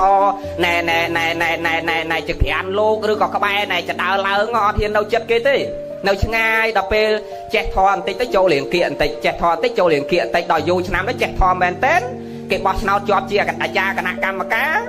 ពីមុនមកយកពីថ្វាយអង្គមព្រះឡងទុនដល់ពេលចេះធေါ်ជាប់ជាអាចារ្យគណៈកម្មការទៅដូចថាព្រះអង្គុយបែកគូដាក់ព្រះទៀតហើយគេនោះគេអ្នកទៅវត្តនេះមាក់យ៉ាងផាន់ទេវិសងអាចារ្យអង្គុយរាប់លុយឲ្យញាប់ស្អីលែងវិសងទៀតហ្នឹងរត់លែងវិសងទៀតហើយយាយជីនេះដូចគ្នាបុកស្លាពងអាគេបានណាទេប៉ាតាឯងបុកស្លាពងលែងរវល់ដូចលែងសូវរវល់មួយធေါ်មួយវិន័យហ្មងចឹងមកអាត្មាថាអាអ្នកចេះស្ទើយកស្រាក់ចូលវត្តបែរអ្នកចេះស្ទត់ច្រើនយកវត្តធ្វើផ្ទះបាយដូចពាក្យមួយអាត្មាធ្លាប់បញ្ជាក់ថាអ្នកចេះច្រើនតែធ្លាក់អណ្ដៅអាអ្នកខ្លៅទេដែលឡើងឋានសួគ៌មិនបានថាអញ្ចឹងមកធ្លាប់លើកឧទាហរណ៍រឿងកតិលោកមួយឲ្យញោមរៀនពិចារណាមានពេលមួយប្រអិនប្រកាសបើកឋានសួគ៌សម្រាប់អ្នកធ្វើសេចក្តីល្អអ្នកណាធ្វើសេចក្តីល្អបញ្ញាប់រូតរះទៅឡើងឋានសួគ៌ទាំងអស់គ្នាដល់ពេលបើកទ្វារឋានសួគ៌ប្រកាសអស់បជានរាជប្រកាសអស់មនុស្សសត្វចឹងអ្នកណាអ្នកធ្វើល្អត្រូវរត់ទៅឡើងឋានសួគ៌មុនគេញោមអ្នកណាដែលយើងអាចសម្គាល់តាមរូបធម៌ដែលយើងមើលឃើញដោយមិនសម្គាល់តាមនាមធម៌ណាយើងសម្គាល់តាមរូបធម៌ដែលយើងអាចមើលឃើញសម្គាល់បានណាដែលយើងអាចមើលឃើញសម្គាល់បានថាអ្នកដែលធ្វើល្អគឺភិក្ខុសង្ឃភិក្ខុនៃសង្ឃភិក្ខុសាមណេររីនិងលោកយាយសក្កមាណាឧបាសកឧបាសិកាអ្នកដល់ព្រមនៅបរតនត្រ័យទាំង3ជាសារណៈដល់ប្រសើរស្មើដោយជីវិតគ្រប់ព្រះអង្គគ្រប់គ្នាចឹងហើយគ្រាន់តែប្រអិនប្រកាសថាអ្នកធ្វើល្អបញ្ញាប់ឡើងមកកាន់ស្ថានសួគ៌ប្រសង់អាចារ្យយាយជីនឹងទៅមុនគេមកញោមយាយខ្លះវិចតាខ្លះនឹងបរទេសល័យជីតាមផ្លូវឡើងទៅឋានសួគ៌ញោមមកតង្ហែគ្នាទៅសិតតាអាចារ្យវត្តហើយយាយជីឲ្យលោកសង្ឃតង្ហែតាមផ្លូវឡើងទៅកាន់ស្ថានសួគ៌ហើយប្រអិនលោកណែចង់ពិសោធន៍ចិត្ត នឹងពិសោធន៍ចិត្តមនុស្សលោកហ្នឹងតើអ្នកណាខ្លះមានចិត្តជាសប្បុរសពិតប្រាកដអ្នកប្រព្រឹត្តធម៌អ្នកមានមេត្តាចិត្តពិតប្រាកដចឹងដល់ពាក់កដាលផ្លូវកដាលព្រៃភ្នំហ្នឹងប្រអិននិមិត្តខ្លួនធ្វើស្ត្រីពោះធំចិត្តកើតកូននៅកដាលព្រៃហ្នឹងដល់ចឹងមើលតែមានបរិស័ទណាគេដើរមកសំដៅដល់កន្លែងហ្នឹងហងតែផ្លូវទៅកាន់ឋានសួគ៌ចឹងគេតាក់នៅកដាលផ្លូវអូម៉ាតែផ្លូវគោដៅនៅសៀមរាបចឹងគេតាក់នៅកោះធំឡៃតាំងគោកនេះហើយប្រអិនតាក់ផ្លូវណាតាក់ផ្លូវធ្វើស្ត្រីពោះធំយំស្រែកតាដូចថាតាអាចារ្យដើរទៅមួយយាយជីមុនចឹងតាអើយតាជួយសម្រាលកូនខ្ញុំផងខ្ញុំចិត្តកើតហើយអាតានេះតាអេយាយជួយសម្រាលកូនគេសិនណាយាយឲ្យតានេះតាឯងទៅឡៃទៅសម្រាលកូនគេឡើងឋានសួគ៌អស់ហើយឥឡូវបញ្ញាប់ទៅឲ្យតាន់ម៉ោងគេតែចឹងគេបាត់ទ្វារឋានសួគ៌ដល់ឡើងមិនតាន់គេបាត់ទ្វារឋានសួគ៌អត់បានទៅដល់ឋានសួគ៌គេឡើយម្នាងហើយអញដូចអាណិតម្នាងឯងដែរប៉ឥឡូវអញបញ្ញាប់ដែរចៅអើយអញខំធ្វើបន់មួយជីវិតហើយអញចង់ឡើងឋានសួគ៌ឥឡូវអញបញ្ញាប់ទៅឲ្យតាន់ទ្វារឋានសួគ៌គេអញទៅសិនហើយម្នាងអត់បានជួយទេទៅផុតទៅហ្នឹងដល់ដេចគុណមកក្រោយមិនដឹងដេចគុណណាមិនមែនដេចគុណយើងដល់ដេចគុណមកទៀតប្រអិនស្រែកទៀតដេចគុណណាដេចគុណជួយកណាផងជួយសម្រាលកូនខ្ញុំណាផងខ្ញុំណាចិត្តកើតហើយនៅម្នាក់ឯងប្តីអត់មានទេព្រះអង្គហើយធ្វើដំណើរមកដល់កដាលព្រៃណាឥឡូវចិត្តគ្រប់ខែមកដល់ពេលត្រូវកើតហើយឥឡូវដេចគុណជួយរឺជួយបកកើតកណាផងដេចគុណគិតទេអញនៅកដាលព្រៃតែ2នាក់លោតែប្រសក់គេមកពីណាមកកលេចឃើញគេថាអញត្រូវគ្នាជាមួយនាងនឹងបកកើតកូនជាមួយនាងនឹងនៅកដាលព្រៃទៀតហើយមួយយ៉ាងអញដូចបញ្ញាប់ទៅកាន់ឋានសួគ៌ទ្វារឋានសួគ៌នេះគេប្រាប់តែបើកណាទៅអត់តាន់គឺអត់បានចូលទេឥឡូវហ្នឹងមេនាងមកសុំទៅសិនហើយមេនាងក៏បញ្ញាប់ទៅកាន់ឋានសួគ៌គេខ្លាចគេបាត់ទ្វារទៅមិនតាន់យាយតាអាចារ្យលោកនេះបញ្ញាប់ទៅឋានសួគ៌ទាំងអស់អាអ្នកផឹកស្រាមកក្រុមនោះវាអួប្រមួផឹកល្ងាចប៉ិនវា9នាក់ដាក់ដៃទៅឋានសួគ៌គេដែរវិញនាំគ្នាដើរមិនត្រង់ផ្លូវទេអាដៃមួយខាងកាន់ដបស្រាហើយអាមួយខាងទៀតវាអោបគ្នាវាគៀកស្មាដើរទៅឋានសួគ៌គេដែរហ្នឹងហើយវាទៅដើរដល់ប្រពីងប្រពើងមកដើរមិនចង់ត្រង់ផ្លូវហ៎បើដល់មកដល់កណ្ដាលព្រៃនោះប្រអិនស្រែកទៀតហ៎លោកហើយលោកទាំងអស់គ្នាបញ្ញាប់ទៅណាជួយសម្រាលកូនខ្ញុំបន្តិចផងអាមួយគេថាយើងទៅណាយើងទៅណាអត់ដឹងទេអាមួយនោះអាមួយទៀតថាអេយើងដើរទៅកាន់ឋានសួគ៌ព្រោះប្រអិនប្រកាសអស់មហាជនទាំងអស់អ្នកណាធ្វើសេចក្តីល្អទៅកាន់ឋានសួគ៌ហើយចុះឯងថ្ងៃបានធ្វើល្អទេអញនៅតែកន្លែងទៀមស្រាចុះឯងបានធ្វើល្អអញអត់ដែរនៅតែទៀមស្រាបើយើងមិនតាន់បានធ្វើល្អផងយើងឡើងទៅគេមិនឲ្យមកវិញគេមិនឲ្យចូលគេដេញយើងចេញវិញចុះឥឡូវបន់នៅហ្នឹងយើងនាំគ្នាទៅបន់សិនដាក់ដបស្រាជួយបកកើតគេសិនព្រោះខ្លួនឯងវាអត់ដែរបានធ្វើបន់សោះហើយអាមួយវាឲ្យយោបល់ទៀតតែឯងបញ្ញាប់ទៅឋានសួគ៌ឯណាបើមនុស្សវាចិត្តងាប់ណាស់នេះហើយតើអាណិតគ្នាជួយបកកើតគ្នាសិនណាបានដាក់ដបស្រានាំគ្នាជួយរឺតជួយទាញដៃទាញជើងបកកើតតាមរបៀបគាត់យល់ហ្នឹងទៅបានប្រអិននេះនិមិត្តខ្លួនមកមិនតាន់បានរឺតទេណាអ្នកទាំងអស់គ្នាហ្នឹងហើយបានជាអ្នកដែលសំឡើងឋានសួគ៌ដាច់គុណនៃអាចារ្យយាយជីនេះមិនមែនអ្នកឡើងឋានសួគ៌ទេវាបញ្ញាប់ទៅដល់ឋានសួគ៌ពេកវាភ្លេចបត់ដល់លីងហ្នឹងហ្នឹងហើយអញ្ចឹងអ្នកឯងនេះបាទសំឡើងឋានសួគ៌ហ្នឹងហើយបើវាមិនមែនអញ្ចឹងទាំងអស់ទេមិនមែនឲ្យតែភិក្ខុសង្ឃមិនមែនឲ្យតែអាចារ្យហើយយាយជីសិនអ្នកទៅកាន់កន្លែងមិនល្អមិនមែនអញ្ចឹងទេអាត្មាឧទាហរណ៍មកចំណែកតូចទេភិក្ខុសង្ឃនិយាយតាអ្នកប្រព្រឹត្តព្រហ្មចរិយធម៌នេះព្រះលោកពោលថាដូចសង្ឃស្ពានឡើងទៅកាន់ទីឋានបរមសុខប៉ុន្តែគ្រាន់តែថាពេលណាយើងភ្លេចសតិតាមបន្តិចវាទៅកន្លែងមិនល្អមុនញាតិញោមទៀតជាភិក្ខុភិក្ខុសង្ឃភិក្ខុនៃសង្ឃនឹងដូចគ្នាតាំងអាត្មាទាំងព្រះអង្គគ្រប់ព្រះអង្គតែភ្លេចសតិតាមបន្តិចទៅនរកមុនញោមទៀតហ្នឹងហើយអញ្ចឹងទៅក៏លើករឿងហ្នឹងមកជាកតិសម្រាប់ពិចារណាថាពេលខ្លះយើងនៅតែវត្តយើងនៅតែកន្លែងប៉ុនដោយពិតតែយើងអត់ដែលស្គាល់រសនៃប៉ុនហ្នឹងថាមានរសអាម៉េចទេដូចអាត្មាធ្លាប់បញ្ជាក់ថាអង្កែបឲ្យកន្លងអញ្ចឹងណាញោមអាកន្លងនេះវាអត់ដែលនៅបឹងហ្នឹងមែនប៉ុន្តែវាហើរពីចងាយពីណាពីណីមកស្រាប់វាឃើញបឹងឃើញស្រះហ្នឹងវាឃើញផ្កាឈូកល្អវាឃើញផ្កាម្លិះល្អផ្កាម្ចង់ល្អអាហ្នឹងក៏វាបង្អង់ខ្លួនតិចមកវាទុំវាលើផ្កាហ្នឹងក្រេបយកលំអងនៃផ្កាហ្នឹងមកបន្តិចបើទោះបីមិនក្រេបយកលំអងក៏វាហាត់ឲ្យដឹងក្លិនដែរហាត់ដឹងក្លិនបន្តិចទៅបានវាហើរផុតទៅញោមចំណាំមើលប៉ុន្តែវាលៃអីតាអង្កែបឲ្យហ៊ីងឲ្យដូចគ្នាអាម៉េចបើញោមពិចារណាមើលជីវិតយើងរស់នៅរាល់ថ្ងៃចរណៈដំណើរនៃការប្រព្រឹត្តរបស់យើងម្នាក់មានដូចគ្នាណាអ្នកខ្លះគ្រាន់តែបើកភ្នែកមកពុទ្ធធាំងស្រណាំងធម្មយ៉ាងស្រណាំងសង្ឃធាំងស្រណាំងកាន់បាតកាន់ស្រាក់ទៅវត្តថ្វាយអង្គមព្រះសពះប្រសងពោតនៅព្រះហើយអ្នកខ្លះគ្រាន់តែបើកភ្នែកឡើងលេងទៅជេរគេមកឌីសហើយណែមកចំភូមិដល់ដើមភូមិ អាខ្លះបើកភ្នែកឡើងទៅលួចមន់គេដែរអាខ្លះក៏បើកភ្នែកឡើងវាយប្រពន្ធហៅមុខហៅមាត់អាខ្លះក៏បើកភ្នែកឡើងទៅដាក់មងដាក់ទ្រូយកជីវិតគេមក10 20ហើយបាត់ហ៎ចឹងមានន័យថាអាជីការប្រព្រឹត្តរបស់យើងនឹងវាផ្សេងគ្នាចឹងអាផលនឹងឲ្យមិនដូចគ្នាគឺវាឲ្យខុសគ្នាតាមការប្រព្រឹត្តរបស់យើងបើយើងដឹងចឹងហើយឃើញចឹងហើយភ្ញាក់រលឹកនឹកឃើញសេចក្តីល្អសន្សំពូជនៃកុសលនឹងឲ្យបានច្រើនទាំងអស់គ្នាកូនទៅមុនខ្ញុំទៅមុនកូនពិចារណាចឹងវាជាសច្ចធម៌សេចក្តីស្លាប់គ្មានអ្នកណាអាចគេចផុតរត់រួចហើយកែប្រែពីសេចក្តីស្លាប់នឹងបានទេនឹងទី1ទី2គិតថាវាជាសាមញ្ញលក្ខណៈធម៌មានន័យថាវាកើតគ្រប់គ្នាទាំងអស់មិនមែនកើតសម្រាប់តែបុគ្គលណាម្នាក់ដាប់តនលោកនិយាយញោមនឹងចឹងវិធីកាត់ទៅនៅសេចក្តីទុកទី1មេរៀនទី1ញោមក៏បីចាំថាពិចារណាថាវាជាសច្ចធម៌និងជាសាមញ្ញលក្ខណៈធម៌មេរៀនទី2ដែលយើងក៏បី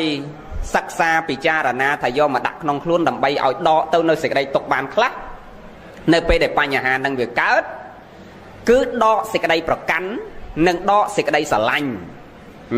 ព្រះលោកឲ្យយើងដកសេចក្តីស្រឡាញ់ហើយនិងសេចក្តីប្រកាន់នឹងឲ្យបានច្រើនបន្តិចសេចក្តីទុកនឹងអត់សូវកើតទេនឹងសេចក្តីសោកនឹងមិនសូវកើតទេភ័យនឹងមិនសូវកើតទេដកសេចក្តីប្រកាន់នឹងប្រកាន់ថាម៉េចប្រកាន់ថាគាត់ជាប្តីយើងគាត់ជាឪពុកយើងគាត់ជាកូនយើងហើយចុះបើកូនកើតពីផ្ទៃហើយមិនឲ្យប្រកាន់ថាកូននៅតែប្រកាន់ថាអីចឹងដេចគុណបើប្តីរៀបការពេញច្បាប់ហើយបើមិនឲ្យប្រកាន់ថាប្តីទៅប្រកាន់ថាអីដេចគុណបើឪពុកអ្នកបកើតខ្ញុំកណាឈាមចេញពីឪពុកមិនឲ្យប្រកាន់ថាឪពុកតើប្រកាន់ថាជាអីដេចគុណព្រះលោកឲ្យយើងដកការប្រកាន់នឹងមានន័យថាម៉េចកាលណាយើងចង់អស់សេចក្តីទុកវតលយើងហ៊ានទទួលស្គាល់ការពិតនឹងហ៊ានទទួលស្គាល់ការពិតដោយការដកសេចក្តីប្រកាន់ដកសេចក្តីប្រកាន់ថាទោះបីគាត់ជាឪពុករបស់យើងគាត់ជាប្តីរបស់យើងគាត់ជាកូនរបស់យើងពេញច្បាប់ដោយពិតយើងកើតពីឈាមគាត់ដោយពិតប៉ិនបើចង់ឲ្យអស់ទៅនៅសេចក្តីទុកហ្នឹងវាតតែយើងកុំប្រកាន់ថាគាត់ជាឪពុកមកនិយាយអញ្ចឹងដូចពិបាកស្ដាប់តិចណាញោមឥឡូវមកលោកគ្រូឧទាហរណ៍មកឧទាហរណ៍បងស្រីកាលពីមិនតាន់គាត់បានគាត់ជាប្តីដែលអត់ប្រកាន់គាត់ថាជាប្តីយើងមានដែលកើតចិត្តក្តៅកាហាយប្រច័ណ្ឌជាមួយគាត់ថាទៅមានស្រីដែលប្រកាន់នេះកាលមិនតាន់បានជាប្តីអត់ទេទាំងអស់គ្នាហើយកាលមិនតាន់បានគាត់ជាប្តីក៏អត់មានខ្វល់រឿងអង្គុយបត់ជើងដាំបាយឆ្អិនហើយអង្គុយចាំប្តីដែរមិនចឹងអត់ដែលខ្វល់រឿងហ្នឹងទៀតហើយក៏កាលមិនតាន់បានគាត់ជាប្តីពេលគាត់ឈឺជាក្តៅរងាចូលពេទ្យដាច់ខ្យល់ចង់ដាច់ខ្យល់អាម៉េចក៏អត់ដែលខ្វល់ទៅអំពុលទុកឈឺក្បាលជាមួយគាត់ដែរព្រោះមិនតាន់បានគាត់ជាប្តីមិនចឹងណាដល់ទៅពេលយើងបានគាត់ជាប្តីពេលណាប្រកាន់គាត់ថាជាប្តីពេលណាសេចក្តីហួងហែងកើតឡើងពេលនោះសេចក្តីទុកក៏រត់មកតាមពេលនោះភ្លាមប្តីចេញបាត់ពីផ្ទះលើសតាម1ម៉ោង2ម៉ោងខុសទម្លាប់ដើរវិលពេញផ្ទះបាត់ប្តី1ម៉ោង2ម៉ោងចេះតែគិតតែប្តីអញទៅណាសេចក្តីប្រច័ណ្ឌកើតឡើងផ្លែតពីមុននៅម្នាក់ឯងដាំបាយឆ្អិនពេលណាអង្គុយហូបពេលហ្នឹងអត់ខ្វល់ជាមួយអ្នកណាទាំងអស់ដល់ពេលបានគាត់ជាប្តីទៅបីស្រែកឃ្លានអាម៉េចក៏ដោយក៏អង្គុយបត់ជើងចាំប្តីនេះភរិយាខ្លះណាញោមហ្នឹង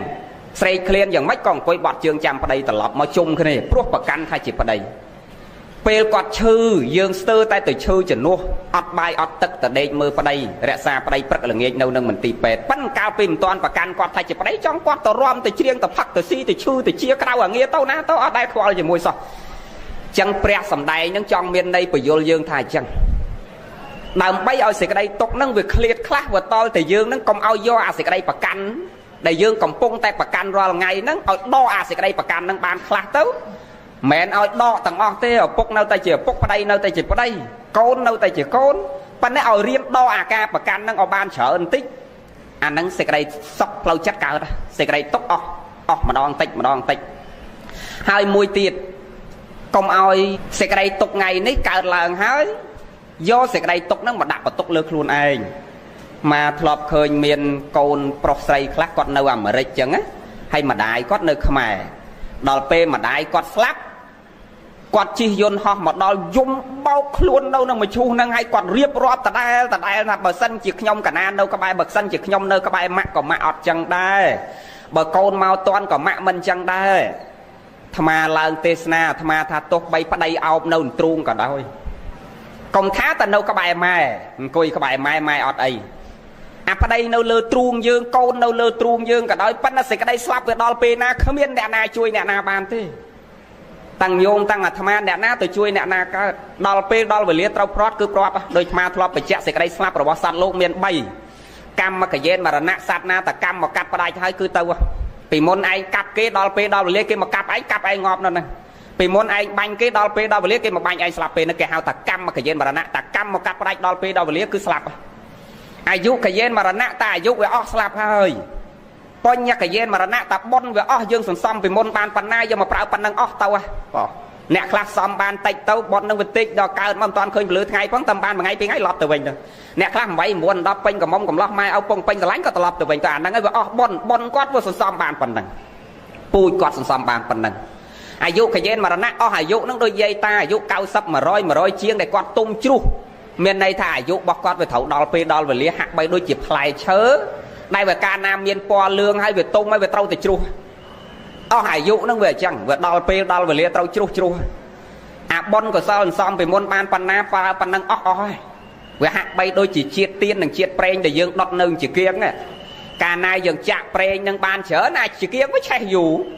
ហើយអាជាតិទៀននេះបើដើមវាធំវាឆេះយូរហើយបើដើមវាតូចវាឆេះឆាប់អស់អាប្រេងនេះបើយើងចាក់ប្រេងដាក់ក្នុងជាគៀងបានច្រើនជាគៀងវាឆេះយូរហើយចាក់បានតិចវាឆេះបានតិចបានឆាប់អស់ជីវិតយើងបើកាលណាសន្សំពូជនៃកុសលបានច្រើនប្រើបានយូរ80 90 100ហើយបើសន្សំបុណ្យកុសលនឹងវាតិចយកមកប្រើបាន10 20ឆ្នាំក៏ត្រូវឃ្លាតព្រាត់ទៅ30 40 40ឆ្នាំក៏ត្រូវឃ្លាតព្រាត់ផ្សេងតិចពីគ្នាហេតុអីបានសត្វលោកនឹងវាស្លាប់អត់ដូចគ្នាមានអាខ្លះ8មានអាខ្លះ9មានអាខ្លះ7មានអាខ្លះ100មានអាខ្លះ50មានអាខ្លះ10មានអាខ្លះ20មានអាខ្លះ5មានអាខ្លះកើតមកថ្ងៃហ្នឹងស្អែកត្រឡប់ទៅវិញ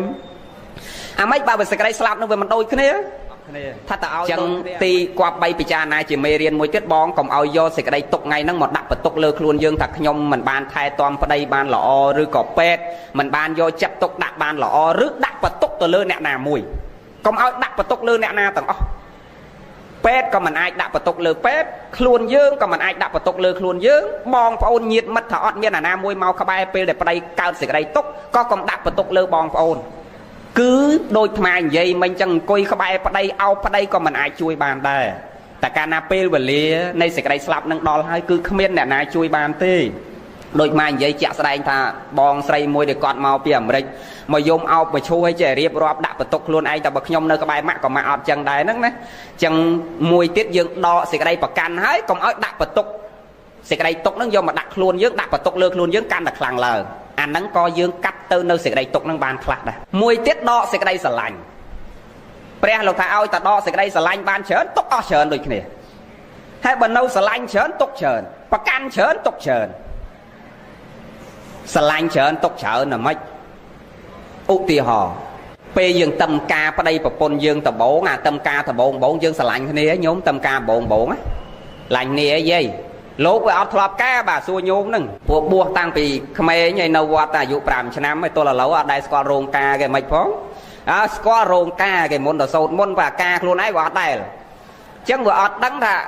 ការដំបងមកអត់ដែលការមែនប៉ិនដឹងអាតឹមការហើយដំបងមួយឆ្នាំ2ឆ្នាំគឺស្រឡាញ់គ្នាណាមិនអញ្ចឹងឯងញោមហីស្រឡាញ់ណា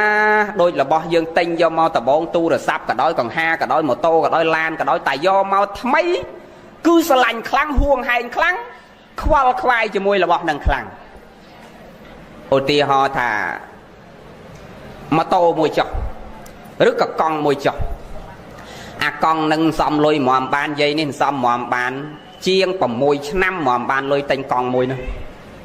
ដល់បានមកហើយអាកូនណាជិះទៅអត់ប្រាប់ជិះទៅបែកកង់បែកអីហ្នឹងពោះវៀនធ្លាយហ្នឹងគូខឹងកូនហ្នឹងដាច់ក្បាលដាច់កតុយព្រោះអីព្រោះស្រឡាញ់របស់ហ្នឹងស្រឡាញ់ណាហ្នឹងដល់ពេលរបស់នឹងវាចាស់ពុកផុយទៅប្រើលែងកើតយាយនឹងបញ្ឈរចោលបែកគល់ជេចោអាណាយកទៅណាយកទៅអត់ដែរចេះខ្វល់មួយរបស់នឹងទៀតសោះព្រោះអីព្រោះវាលែងស្រឡាញ់ហើយតលែងស្រឡាញ់អាណាយកទៅណាទៅចង់វត្តចោលណាវត្តទៅបោះចោលបែកគល់ជេអត់ដែលមើលផងកុំថាដល់អ្នកដតីមកយកចឹងអាការណាអស់ទៅនៅសេចក្តីហួងហែងអស់ទៅនៅសេចក្តីស្រឡាញ់ឃើញអាសេចក្តីទុកនឹងវាមានកើតណាដូចប្តីយើងចឹងណាប្រពន្ធយើងអញ្ចឹងណាដល់ពេលយើងស្រឡាញ់ខ្លាំងទៅសេចក្តីទុកនឹងខ្លាំងស្រឡាញ់កាន់តែខ្លាំងទុកកាន់តែខ្លាំងដូចថ្ងៃហ្នឹងអញ្ចឹងបើបងស្រីស្រឡាញ់ប្តីខ្លាំងហ្នឹងគឺដេកមិនលក់នៅមិនសុខបាយមិនកើតទេនឹងខ្វល់ចិត្តជាមួយប្តីនឹងពុនពេកណាស់តែបើសេចក្តីស្រឡាញ់ហ្នឹងវាមានទំហំតិចសេចក្តីទុកក៏វាមានតិចដូចគ្នាដូចថ្មនិយាយមិញអញ្ចឹង tâm ca tờ bông tụi bay đây tàu na bạch lư mà mong pi mong còn nông mình sốc đau chót đau lần thòm cho thế anh hơi nọ đòi mong bay ọt hiền hộp bay bọt trường coi chăm vào đây bắn đò pê chà tấu á cô nè lo dây họ ngày nấy đôi lên coi bọt trường chăm ta thì đó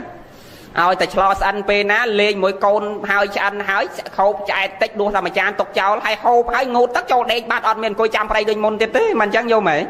nè à pro ấy pro sẽ cái đây sờ lạnh nâng về thời sẽ cái đây bạc can nâng về thời chẳng à sẽ cái đây khoa nâng sẽ cái đây túc có về ọt sầu miền đạp toàn lồng dễ nhớ chẳng vì thì cắt từ nơi sẽ cái đây túc nhôm sấy tìm muối dương cọp bày một đặc nông chỉ vật dương thao vi chỉ sạch chạ thò miền đây thao vi tay bạc cọt không miền vì thì cài bè tay cào lợn muối tiết cắt thao vi chỉ sầm manh và lẹ cả nạ thò miền đây thao vi cao tu tâu cướp mà nút sát tầng miền tại dương thì bay đo sẽ cái đây bạc can huông hai thay chỉ vào đây thay chỉ côn thay chỉ nhiệt ao ta đo AK và can nâng bàn can này chớ túc có vợ can này chớ mùi tiết đo sẽ cái đây sờ lạnh ao ta đo sẽ cái đây sờ lạnh nâng bàn chớ sẽ cái đây túc có vợ can này chớ bây giờ tao chi giờ tao sau cầu bây giờ tao chi giờ tao phải dặn nặt thịt sau cầu cái tao phải dặn đó bây lúc sầm đai thập hay cái đây sau cái đấy với cao bây sẽ cái đây huông hai bây sẽ cái đây sờ lạnh nâng ai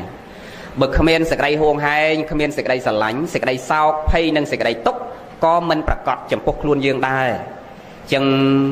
យើងក៏បីរៀនទទួលស្គាល់ការពិតហើយមួយទៀតចុងក្រោយបំផុតគឺរៀនទទួលស្គាល់ការពិតនឹងឯងទទួលស្គាល់អាម៉េចទទួលស្គាល់ថាអានឹងវាអញ្ចឹងជីវិតនឹងអញ្ចឹងទាំងយើងទាំងគេនឹងគឺវាអញ្ចឹងហ្នឹងតែងនិរិះចាកសัตว์នឹងសង្ខារទៅអញ្ចឹងហើយទទួលស្គាល់ថាវាអញ្ចឹងហើយតែងទទួលស្គាល់មួយទៀតថាវាប្រកបថាកើតអញ្ចឹងហើយវាមិនប្រកបទៀងទាត់នឹងពេលវេលាបងហ្នឹងអាហ្នឹងក៏ញោមក៏បីពិចារណាដែរណាកុំឲ្យបោកខ្លួនដោយញោមស្រីថាហ្នឹងមិនគួរណាសោះកូនវាtâmរៀបចំប៉ុនឥឡូវហ្នឹងវាទៅទាំងដែលមិនទាន់បានធ្វើប៉ុនផងអាហ្នឹងឯងដែលយើងអត់ទទួលស្គាល់ការពិតថាសេចក្តីស្លាប់ហ្នឹងវាអត់ទៀងអញ្ចឹងព្រះលោកសំដែងហើយថាវាអត់ទៀងទេយើងអត់ទទួលស្គាល់អាហ្នឹងសេចក្តីទុកយើងកើតឡើងខ្លាំងយើងអត់ទទួលស្គាល់សេចក្តីទុកកើតឡើងខ្លាំងហើយដល់យើងទទួលស្គាល់ថាជីវិតវាអត់ទៀងអញ្ចឹងអាត្រង់នៃជីវិតមិនទៀងហ្នឹងហើយដែលព្រះលោកសំដែងអាត្មាតែសំដែងប្រាប់ញោមដាស់តឿនគ្រប់គ្នាថាឲ្យខំប្រឹងចម្រើនសេចក្តីល្អគ្រប់ដង្ហើមចេញចូលព្រោះដង្ហើមដកចេញហើយនឹងដកចូលហ្នឹងគឺវាអាចផុតរលត់ទៅគ្រប់ពេលទាំងអស់មកដង្ហើមដកចេញនឹងដកចូលហ្នឹងសេចក្តីស្លាប់អាចកើតប្រកបគ្រប់ពេលទាំងអស់ញោមធ្លាប់លើពាក្យមួយដែលអាត្មាសំដែង20ឆ្នាំហើយខ្សែអាត់ហ្នឹងមកចាក់វត្ថុ20ឆ្នាំ20ឆ្នាំជាងធ្លាប់លើមកសំដែងពាក្យ3ក្នុងខ្លួន4ក្នុងសាច់1កាត់ផ្ដាច់2ដើរតាមធ្លាប់លើហ៎ញោមធ្លាប់ស្ដាប់មកបញ្ជាក់ថាមនុស្សគ្រប់រូបក៏បីពិចារណាពាក្យ3ក្នុងខ្លួន4ក្នុងសាច់1កាត់ផ្ដាច់2ដើរតាម3ក្នុងខ្លួនហ្នឹងគឺអាត្មាចង់បញ្ជាក់ប្រាប់ញាតិញោមដូនតាយើងអ្នកប្រាជ្ញមិនមែនជាពាក្យរបស់អាត្មាទេប៉ុន្តែគ្រាន់តែអាត្មាសំដែងយូរហើយញាតិញោមក៏បីពិចារណាពាក្យហ្នឹងជាពាក្យរបស់ដូនតាយើងពាក្យរបស់លោកអ្នកប្រាជ្ញពហុសូត្រអ្នកឆ្លៀវឆ្លាស់អ្នកចេះដឹងលោកសំដែងមកអាត្មាសិក្សារៀនសូត្រក្បួនច្បាប់បុរាណលោកតែងបញ្ជាក់ប្រាប់យើងដាស់តឿនយើងហើយអាត្មាសំដែងពាក្យហ្នឹងជាង20ឆ្នាំហើយអាត្មាចាំបានចាក់វត្ថុជាង20ឆ្នាំហើយពាក្យហ្នឹងញោមស្ដាប់ពាក្យហ្នឹងទៅយើងរសាយសេចក្តីទុកបានខ្លះ3ក្នុងខ្លួនហ្នឹងគឺទី1ជាតិហ្នឹងយើងតែងប្រកាសទាំងអស់គ្នាទាំងញោមទាំងអាត្មាតែមានជាតិកំណើតមកហើយជារាមានណាអាណាក៏មានដែរជារាមិនមានតាញោមហើយអាត្មាអត់មានជារាណាតែមានជាតិឯទី2ជារាតែងចូលទាំងអស់គ្នាទាំងញោមទាំងអាត្មានឹងភាពចាស់ត្រុតត្រោមមានដូចគ្នាទាំងអស់មានក្នុងខ្លួនយើងទាំងអស់ផុតពីជារាមកព្យាធិផុតពីព្យាធិមកគឺមរណៈសេចក្តីស្លាប់អា3ហ្នឹងតែងប្រកបចំពោះយើងទាំងអស់គ្នាឬនៃមួយទៀតថាអនិច្ចំទុក្ខំអនត្តាទាំងអស់គ្នាមានរបស់3ហ្នឹងក្នុងខ្លួនដូចគ្នាតែកាលណាមានជាតិមានអា3ហ្នឹងមកអនិច្ចំអត់ទៀងទេជីវិតយើងទាំងអស់គ្នាតែកើតមកហើយគ្មានអ្នកណាថាជីវិតខ្លួនឯងទៀងទេមានតែព្រះអរហន្តមួយទេដែលលោកជីវិតលោកទៀងលោកអាចកំណត់បានលោកអាចកំណត់ពេលវេលារបស់លោកចូលបរិនិព្វានបានប៉ុន្តែបឋិជននិងកល្យាណបឋិជនគឺញោមទាំងអស់គ្នាកល្យាណបឋិជនគឺអាត្មាគ្រប់ព្រះអង្គនេះអត់មានអ្នកណាកំណត់សេចក្តីស្លាប់ខ្លួនឯងបានទេបើថាអញ្ចឹងចុះដេកគុណឥឡូវពេទ្យគេបកកែទាំងអីបើយើងចង់ស្លាប់យើងឲ្យគេផ្សំថ្នាំដាក់តែមកទូកដៃមកស្លាប់ម៉ោងណាទៅម៉ោងហ្នឹងហើយគេចាក់តាមជុលទៅម៉ោងណាមិនថាកំណត់មិនបានចុះអ្នកណាមួយតែតនេអត់ការងារធ្វើទៅឲ្យគេចាក់ថ្នាំឲ្យដាច់ចោលម៉ោងក្រោយហ្នឹង វាអត់មានអ្នកណាម្នាក់ចង់ស្លាប់ទេសំបីតែមនុស្សខ្វាក់ខ្វិនជារៀបពីការដេកនៅលើក្រែទៅណាមកណាគេសែងគេលើកទាំងបត់ជើងទាំងដេកទាំងដើរក៏នៅតែចង់រស់ដែរអញ្ចឹងយើងអត់ចង់ស្លាប់ទេពាក្យតែអត់ចង់ស្លាប់ហ្នឹងចង់តែរស់ហ្នឹងហើយបានអត់ដឹងថាស្លាប់ថ្ងៃណាហ្នឹងបើឲ្យគេចាក់ថ្នាំកំណត់អាហ្នឹងគេមិនហៅថាយើងដឹងទេបងហ្នឹងពាក្យថាមិនដឹងគឺយើងអត់ដឹងថាពេលវេលាណាដែលយើងត្រូវឃ្លាតព្រាត់ចាក់ប្រពន្ធចាក់កូនចាក់ម្ដាយអញ្ចឹងអនិច្ចំអត់ទៀងអញ្ចឹងញោមស្រីទទួលស្គាល់អញ្ចឹងថាជីវិតហ្នឹងវាអត់ទៀងអញ្ចឹងឃើញទេអញ្ចឹងបើដឹងថាវាអត់ទៀងអញ្ចឹងយើងត្រូវតក់ស្លុតខ្លួនយើងទៀតទាំងអស់គ្នាទាំងញោមទាំងអាត្មាអ្នកនៅរស់ហ្នឹងត្រូវតក់ស្លុតទៀតព្រោះពិធីថ្ងៃហ្នឹងគេធ្វើដើម្បីឲ្យយើងអ្នករស់ហ្នឹងពិចារណាទាំងអស់ពិធីភាគច្រើនមិនមែនធ្វើសម្រាប់អ្នកស្លាប់ទេដោយកម្មវិធីបាចលេខកម្មវិធីបួសមុខភ្លើងកម្មវិធីសណ្ដោងស្បូវភ្លៀងកម្មវិធីប្រែរូបទាំងអស់ហ្នឹងគឺកម្មវិធីហ្នឹងគេធ្វើឲ្យយើងអ្នកនៅរស់រៀនពិចារណាទាំងអស់មិនសម្រាប់អ្នកស្លាប់ទេកម្មវិធីអ្នកស្លាប់គឺកម្មវិធីសង្ឃទានបងឧទ្ទិសបុណ្យជូនគាត់ប៉ុន្តែពិធីផ្សេងក្នុងពិធីបុណ្យសពហ្នឹងគឺភាគច្រើនជាកម្មវិធីដូនតាយើងគេដឹកនាំដើម្បីឲ្យយើងអ្នកនៅរស់រៀនពិចារណាដោយកម្មវិធីសណ្ដោងប្រៅភ្លៀងអីគេចងអាខ្សែសណ្ដោងប្រៅភ្លៀងជាប់ពីអ្នកកូនដែលបួសមុខភ្លើងមកពីឈូសសពហ្នឹងគេឲ្យយើងគិតថា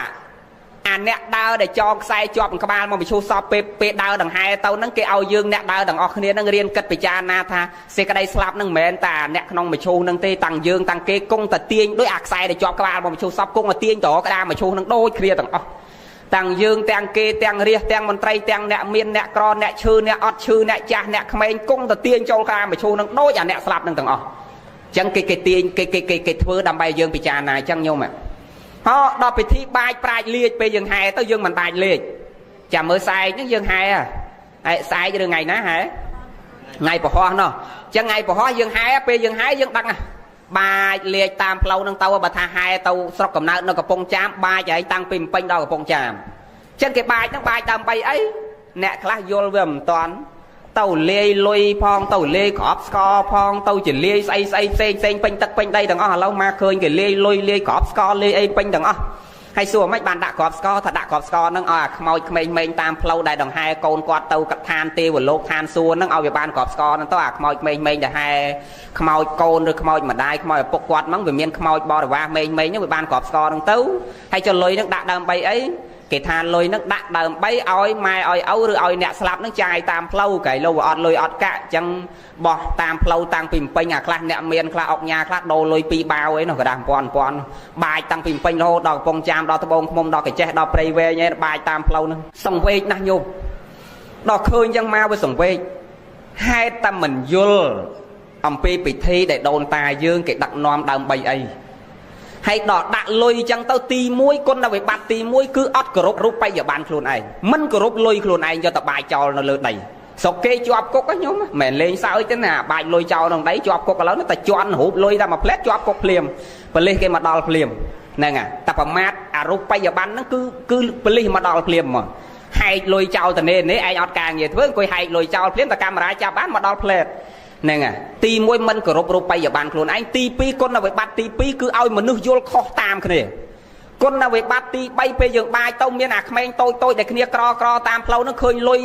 គេបាចមកហ្នឹងវាសវ៉ារត់ដដើមគ្នាលុយហ្នឹងឡានកាន់ងាប់កូនគេហ្នឹងទៀតហ្នឹងហើយយើងក៏បីពិចារណាថាវាជាការអត់ផលទៅទេព្រះលោកសំដែងហ្មងថាគ្មានផលទៅទេអញ្ចឹងយើងបាចហ្នឹងបាចអាត្មាមិនមែនមិនឲ្យបាចទេដូនតាយើងគេបាចតែលេខទេលេខជាមួយផ្កាវារីជាតិផ្សេងអញ្ចឹងទៅគេលេខជាមួយលេខហ្នឹងគេបាចទៅហើយយើងទៅលេខក្របស្ករទៅយល់ថាឲ្យខ្មោចក្មេងមកតាមខ្មោចឪខ្មោចម៉ែយើងហ្នឹងដែលនាំមកហ្នឹងគ្នាបានក្របស្ករទៅអាលុយហ្នឹងដាក់ឲ្យម៉ែចាយតាមផ្លូវទៅយល់ខុស